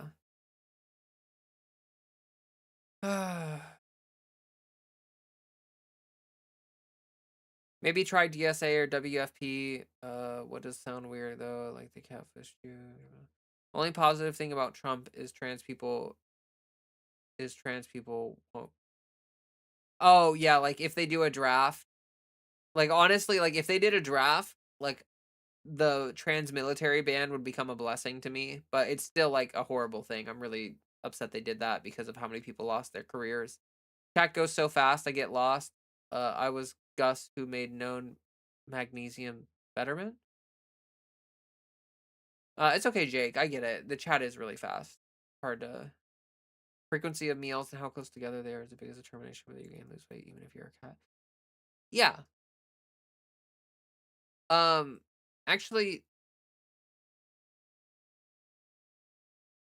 frequency of meals and how close together they are is the biggest determinant of whether you gain or lose weight. No, I don't know about that, Candacid. I mean, it's like calories in, calories out. Like that is the fundament of diet. Like as far as I have not seen any studies that show that like eating once a day versus eating 5 times a day actually has any real significant difference in like weight loss. It's really just like people that eat once a day versus 5 times a day like satiety and stuff. Like if you eat once a day, you're like more likely to be really hungry when you eat, so you're more likely to overeat.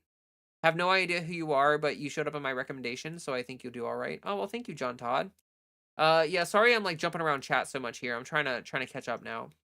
I don't suspect the FBI as much as certain folks like Peter Thiel or Musk. My experience with the FBI as a whole is the most are conserv conservative, or do you mean conservative?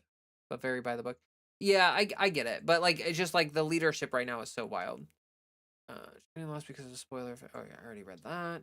Rather than actually accomplishing anything, it was just a rudderless bitch session. Who? Wait, Bradley, what are you talking about? Oh, okay, the Rural Listening Project. Oh, okay, I see. Not a response per se, but just my honest opinion based on how terrible America is currently. To support a cat, even if she failed to put issues on the table, I can take that. I was rooting hard for Cat. Bombed. If you can see DSA stuff, anything about it. Anyone remember Kid President? What's he up to? Who was that?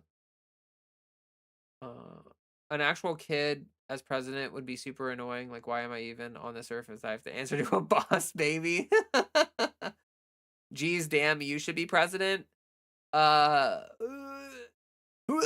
like honestly, I recoil when people say that. Like, I would not be good for that.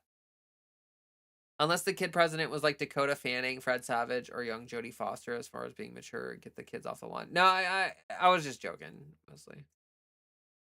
Becoming famous isn't a worthwhile endeavor. Too many ways it can go wrong. Yeah, I don't think being famous is good. I want you to become famous so we can say we knew you when you weren't. Oh, okay. I'm like wheezing for some reason. I don't know why. I feel that Leah definitely liked my privacy somewhat too. Yeah, yeah. Uh My oldest is 15. If he was president, he would hunt down someone that beat him in Roblox. Yeah, no, I mean, like, I was kinda shit posting or just talking, but it's just like it's just funny because like the government is so incompetent. Like, it really does raise that question of like, would we be better off with some prepubescent child calling the shots? Woke 2 is gonna be lit. Better special effects and casting for any sequel, including Vatican II. Trump is a draft dodger? Yes. You have the same impact as AOC. Jake, that's really kind, but I don't think that's true. Uh Wait, what is this? Ayatollah Khamenei. I can't say that. Breaking the U.S. military is accelerating deployment of thousands of Marines and sailors to reinforce troops in the Middle East among war with Iran.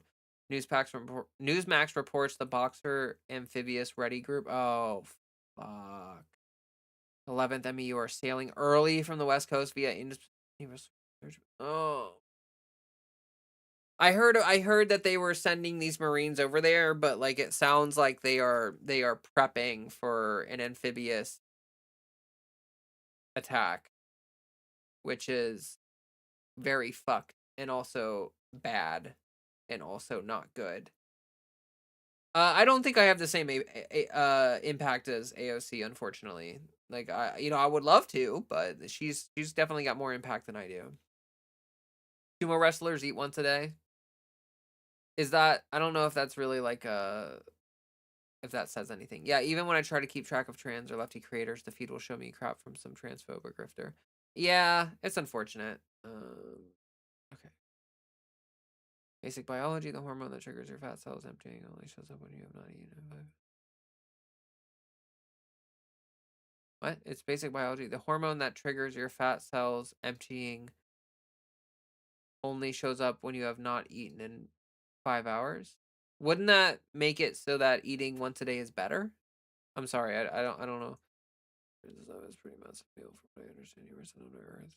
You were so down to earth? Well, thank you. Eating several times usually helps you be more active, so don't go extreme starvation. Not worth. Sometimes eat smaller.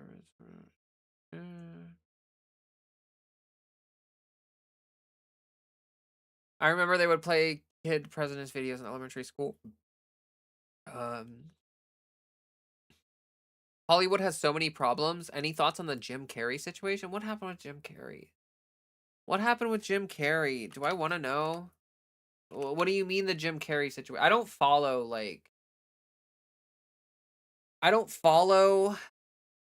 stuff. Um. Oh, is it? I just googled it. Are people saying that he's like a body double or something? Is that the thing you're talking about? Is that what you're referencing? Because that's the only thing I'm seeing like online right now. Uh, we do have a child calling the shots, a petulant one. You're so right, Kitty Cat. That's so true. That's so true. Um, my HRT doctor agreed to raise my dose finally today. I'm really happy. Oh, Ella, I'm so happy for you. Congratulations and good job for advocating for your own health. So proud of you, Ella. That's awesome. Congrats. Wow, you read every message? I try. I mean, I miss some, but like I try. Eating once a day is better. That's how I lost 85 pounds. Oh, I read it the opposite. I read it. I thought I read you saying that eating multiple times a day was better. I'm sorry. I don't know. Some people are saying that Jim Carrey was replaced. Honestly, I think he's broken, just kind of like Britney shaved her head. Yeah, well, I mean, like a lot of Hollywood people are like constantly getting plastic surgeries and they're constantly getting filler and stuff. Like them changing appearances and stuff is like not uh yeah. Miss Leah, you could really rise and be so amazing for us. You say real stuff. Thank you. You're too kind, Jake. You're too kind. You're always gassing me up. Service went on a couple of days ago. A lot of people are broken right now. Some people are saying Ghislaine Maxwell got replaced. uh, Jim Carrey is a fuckface. Don't feel sorry for him. Oh, I don't know anything about that. Don't read this message, Leah. Oh no, I failed. I read it. It's Jover. It's Game Jover about the president thing, the sad thing is that Trump has put the bar at least 6 feet under. Before him, presidents had to be at least pretend that they knew what they were doing. Besides maybe Bush Jr. Yeah, yeah, yeah. Well, that's like a that's a real issue with politics over time. Is that like people uh like our presidents have declined in quality for years and years and years and years and years. It's just like constantly. It's like it's the enshittification of our politics, really. I have low blood pressure. I eat 5 to 6 small meals a day. I get cold and dizzy if I don't eat on time. Your diet depends on your body. Yeah, scary Godfather. That's a really, really good point. And like honestly, all health advice, I would say this. You need to listen to your body. Like you need to do what your body is kind of advising you to do. I think that that's huge. I think that's like really important, Like genuinely. You got to do what's right for you. It's not a one size fits all thing for it. Like diet advice or health advice, it's never a one size fits all thing. It's all individualized. Did you just say the shitification? En shitification. En shitification. It's like I don't know who someone termed it. It's like an actual term. I think it's like a book or something. En shitification. There's a Wikipedia page on it actually. Enshittification, also known as platform decay. Here, I'll just you're having really great conversations when you end up on the enshittification YouTube page or wiki page. Jesus. Also known as platform decay is a process in which two-sided online products and services decline in quality over time. Initially, vendors create high-quality offerings to attract users, then they degrade those offerings to better serve business customers, and finally degrade their services to both users and business customers to maximize short-term profits for shareholders. Canadian writer Cory Doctorow coined the neologism "enshittification" in November 2022. The American Dialect Society selected it as its 2023 Word of the Year, with Australia's Mahari Dictionary following suit for 2024. Uh, Merriam-Webster and Dictionary.com also list enshittification as a word. Dr. Rowe advocates for two ways to reduce enshittification: upholding the end-to-end principle, which asserts that platforms should transmit data in response to user requests rather than algorithm-driven decisions, and guaranteeing the right of exit, that is, enabling a user to leave a platform without losing access to data, which requires interoperability. These moves aim to uphold the standards and trustworthiness of online platforms. So like he sort of coined it for tech and for like Facebook and YouTube and stuff getting shittier and shittier and shittier, but it is useful in a variety of contexts. Shitification made sense too. Yeah. Yeah. Uh, uh. Okay. I think I'm gonna start wrapping up, folks. I'm very tired. Amazing stream. 122 likes, 84 viewers right now. We're at like 90 something viewers all combined. Like you're all lovely. We had a bunch of Twitch engagement. Everyone's been lovely, amazing. Uh Genuinely thank you to all of you for being here and for supporting me and for watching the stream and for everything. For everything.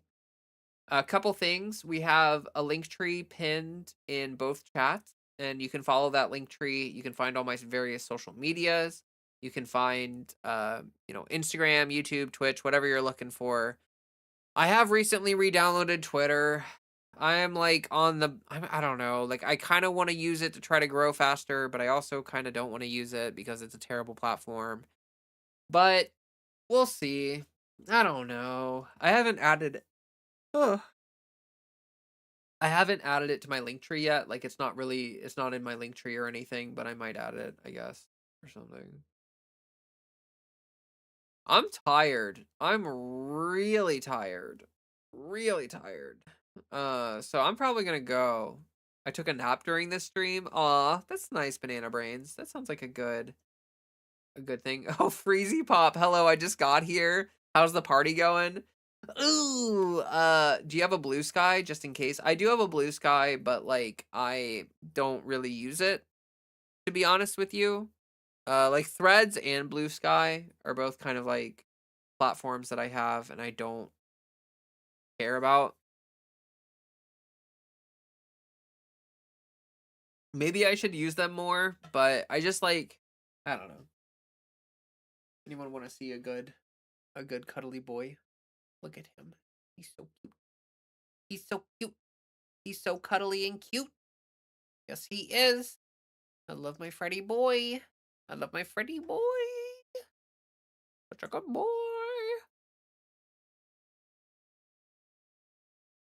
Is he doing any better? Yeah, he got through his flare up. I have increased him. I have increased his medicine to every day. He was on every other day, but he would like he was getting flare ups like once a month or whatever. And so I decided like I should just move him up to every day on the medicine. That way, hopefully, he doesn't have any flare ups at all anymore. I've also got him on. So he's on like a pumpkin. Like I have a little bit of pumpkin that I give him every day, and alongside the pumpkin, I am giving him some psyllium husk. So he's getting like a little bit of extra fiber in his diet, and he seems happier. Like I mean, look how cozy he looks. Like he genuinely looks like he's just cozy and hanging out. So he seems happier. He is not he has not I really don't want to jinx it, right? He has not shit on the floor in like 4 or 5 days. So that's pretty good. I mean, outside of his flare-ups, he's usually pretty good again. So it's hard to tell it's hard to tell, you know, when like it's just gonna take time. Look at what you've done. I know. I know. I know. Boy. My good boy. He's my good boy. Yes, he is. Kisses, kisses, kisses.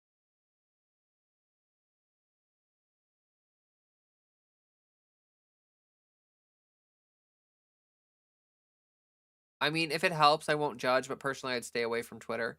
Yeah, I try to stay away from. I've tried to stay away from Twitter, but I just feel like I don't know if it brings like I've been thinking a lot lately that like I'm like not great at making business decisions, and like maybe my channel would grow faster and better if I like like I hate Twitter, but like if it helps me to grow, then maybe it would be worth it to tweet every now and then. But then again, how many people that watch me are actually on Twitter? Probably very few. So I don't know. I don't know. Anyway, I'm gonna try to cut that out. Try to have the video out this weekend, like Saturday or something. Saturday or Sunday, I'll have the video out. I'm gonna try to stream tomorrow. Tomorrow would be the chill, just chatting stream, the chill hangout stream. I'm tempted to play video games tomorrow on stream. I don't know what I'm gonna do tomorrow on stream. I have no idea. No idea.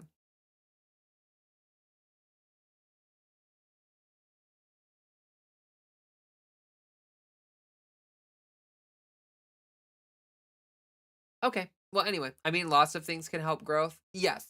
No, I mean, you're right. Yes, lots of I like, and that's another thing is I feel like I could be doing lots of things to grow faster that I'm not doing because I suck. No, it's just hard. Like I don't know. Like social media is this horrible thing. Like there's always more that you could be doing. You know what I mean? And it makes me feel like I'm failing when I don't do all the things to help with growth. But also like I just need to keep going. I mean, help as in helps you keep track of news and such. I wouldn't rely on Twitter for growth. That's how they keep people there. Probably part of why Elon bought it. Um, yeah. Yeah, I don't know. I don't really need help keeping track of the news. For small streamers, in my opinion, little stuff like community gains and movie night types of stuff seem to help with more, what's the word, regular fans. Yeah, I mean, I have a lot of people that come to my streams pretty regularly. Like I have a lot of people that are pretty frequent viewers.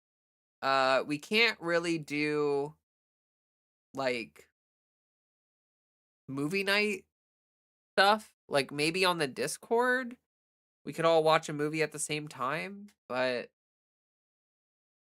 I don't know about that. Community games? I'm not sure what you mean by community games. Like, do you mean like having like a Minecraft server or something? Because we tried that and it like that's a Discord thing. Yeah, like my Discord is not super active. Like, there's not like a shit ton of people on there. Uh and I'm not sure how much that would really influence people you know. Okay, anyway, I'm gonna try to get out of here. I'm tired. I'm really tired. And I need to go give Freddy his little tweet, his little pumpkin. I would play on a Minecraft Realms server. Well, we had a Minecraft server up for a while, and no one like people played it for like 20 hours and then kind of like burnt out or whatever, just like stopped playing on it. Would I do debates? Would I do debate? Ugh. I could do a debate, but it really depends on what the debate is about. Like, I have no interest in doing some debate with some right wing fucktard who like wants to try to argue that my rights shouldn't exist. You know, like I don't think that that's good. Maybe some Jackbox games. I don't know what those are. Debates sound deeply unpleasant. Yeah, that sounds horrible, honestly. Like I don't know what like my channel is geared towards queer, LGBTQ stuff.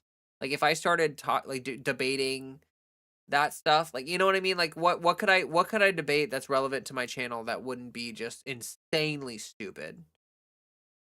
I'd be like arguing with Sneeko. Well, actually, I think Sneeko left the Manosphere or whatever. But I'd be arguing with some dumbass streamer about things that they have no idea. Someone like Destiny. I think I would rather gouge my eyeballs out with a spoon than debate Destiny. I think I would rather uh shove my face, like I would rather take like a cheese, what are those things called? Um the things that the cheese grater. I would rather take a cheese grater to my face than do that.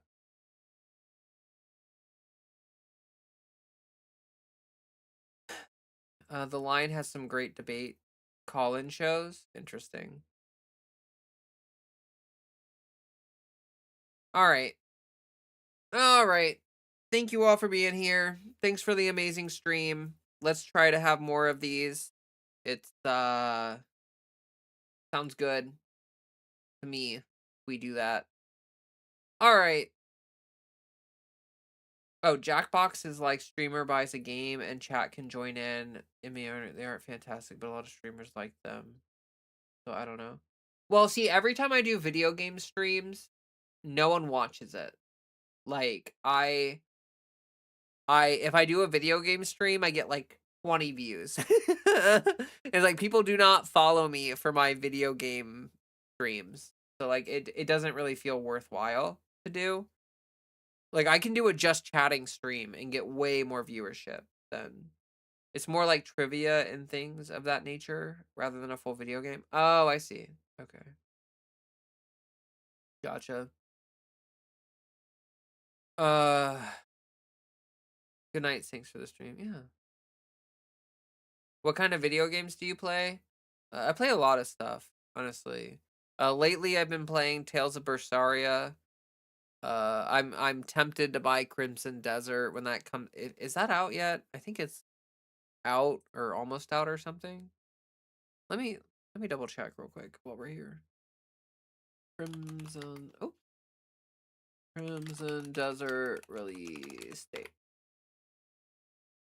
Oh, it is already out. Yes, I'm tempted to buy Crimson Desert, but I have so many other games to fucking play. Honestly, I've got too many games to play. Like I really shouldn't do it. Let me just read you some games off of my Steam that I've been enjoying lately. Let's see here. Deadlock. Honestly, Deadlock. I play only bot matches. Like I'm kind of a wuss. I hate playing against people. I really like Deadlock. Really good. I used to play Helldivers 2. I haven't played that in a while. Monster Hunter Wilds, love me some Monster Hunter Wilds. I'm like a huge Monster Hunter fan. I love Monster Hunter so much. Let's see. Tales of Berseria. I've been playing a lot of that, trying to beat that. Cyberpunk. I really need to beat that. Holy shit, I need to beat that. I never beat Baldur's Gate 3, but that's really good. I've been on on like a roguelike kick lately. So like Windblown is a really good roguelike. Shape of Dreams is a really good roguelike. Let's see. Um yeah, I don't know. All right. Well, anyway, I'm gonna hop out of here. I'm so sorry that uh some of you popped in as I was getting ready to leave. Like Toaster Oven, I'm so sorry. I'm so sorry. So sorry. I know that it's not your fault, but the VOD is here if you want to watch it, I guess. This was fun. My cat is. Oh, I already read that. I suggest watching other people play it before buying it. I watched like a before you buy on Crimson Desert. It seems like the first 8 hours stuck, but people are saying that it's the one video I watched that it was good. Of course, I'm gonna watch more content than that. I'm definitely gonna watch like plenty of videos to make sure it's good. And if it's not worth buying, then I'll just wait for it to go on sale. I have no issue waiting for a game to go on sale. Like, I'm not one of those people where it's like, "Oh, I gotta do it." I'll watch your game streams from now on, Leah. Oh, it's okay. Like, I honestly am not even doing them anymore. Red Dead, wait, ROR2? What's Oh, is that Risk of Rain? I don't really like Risk of Rain. Honestly, I think Risk of Rain is one of my least favorite roguelites. It's just like there's no permanent progression really. Like there's like a little bit of permanent progression, which is just not enough for me to keep wanting to do it. And also like I feel like the gameplay loop of Risk of Rain is like not super fun for me. Okay, and then there were other people that joined also that I'm sorry about. Pibblepunk. Congrats, Pibblepunk, on, by the way, on your friend helping you pay off your car. That's sick nasty. That's probably feels amazing. So congrats on that. All right, I love y'all, and I will be back either tomorrow or Monday with a stream, and I will also, well, I'll probably stream tomorrow, and then I'll have the video out Saturday or Sunday, so I hope you all look forward to that as well. Trans Devon says I'm gonna subscribe so I can catch the next live. It's a nice switch up from everyone obsessed with our channel. Oh, well, thank you for subscribing, and thank you for being here. There's a new Dying Light? Oh yeah, wasn't there like a dying? Wasn't it supposed to be like a DLC and then they like turned it into like some new, like a new, like basically a whole new game? I'll look it up. I'll look it up. Okay. All right. All right. All right. I gotta get out of here. I gotta get out of here. All right. Love you all. Peace out. Drink some water. Take care of yourselves. Stay safe out there. See everyone soon. A goodbye. Freddy says a goodbye. Goodbye.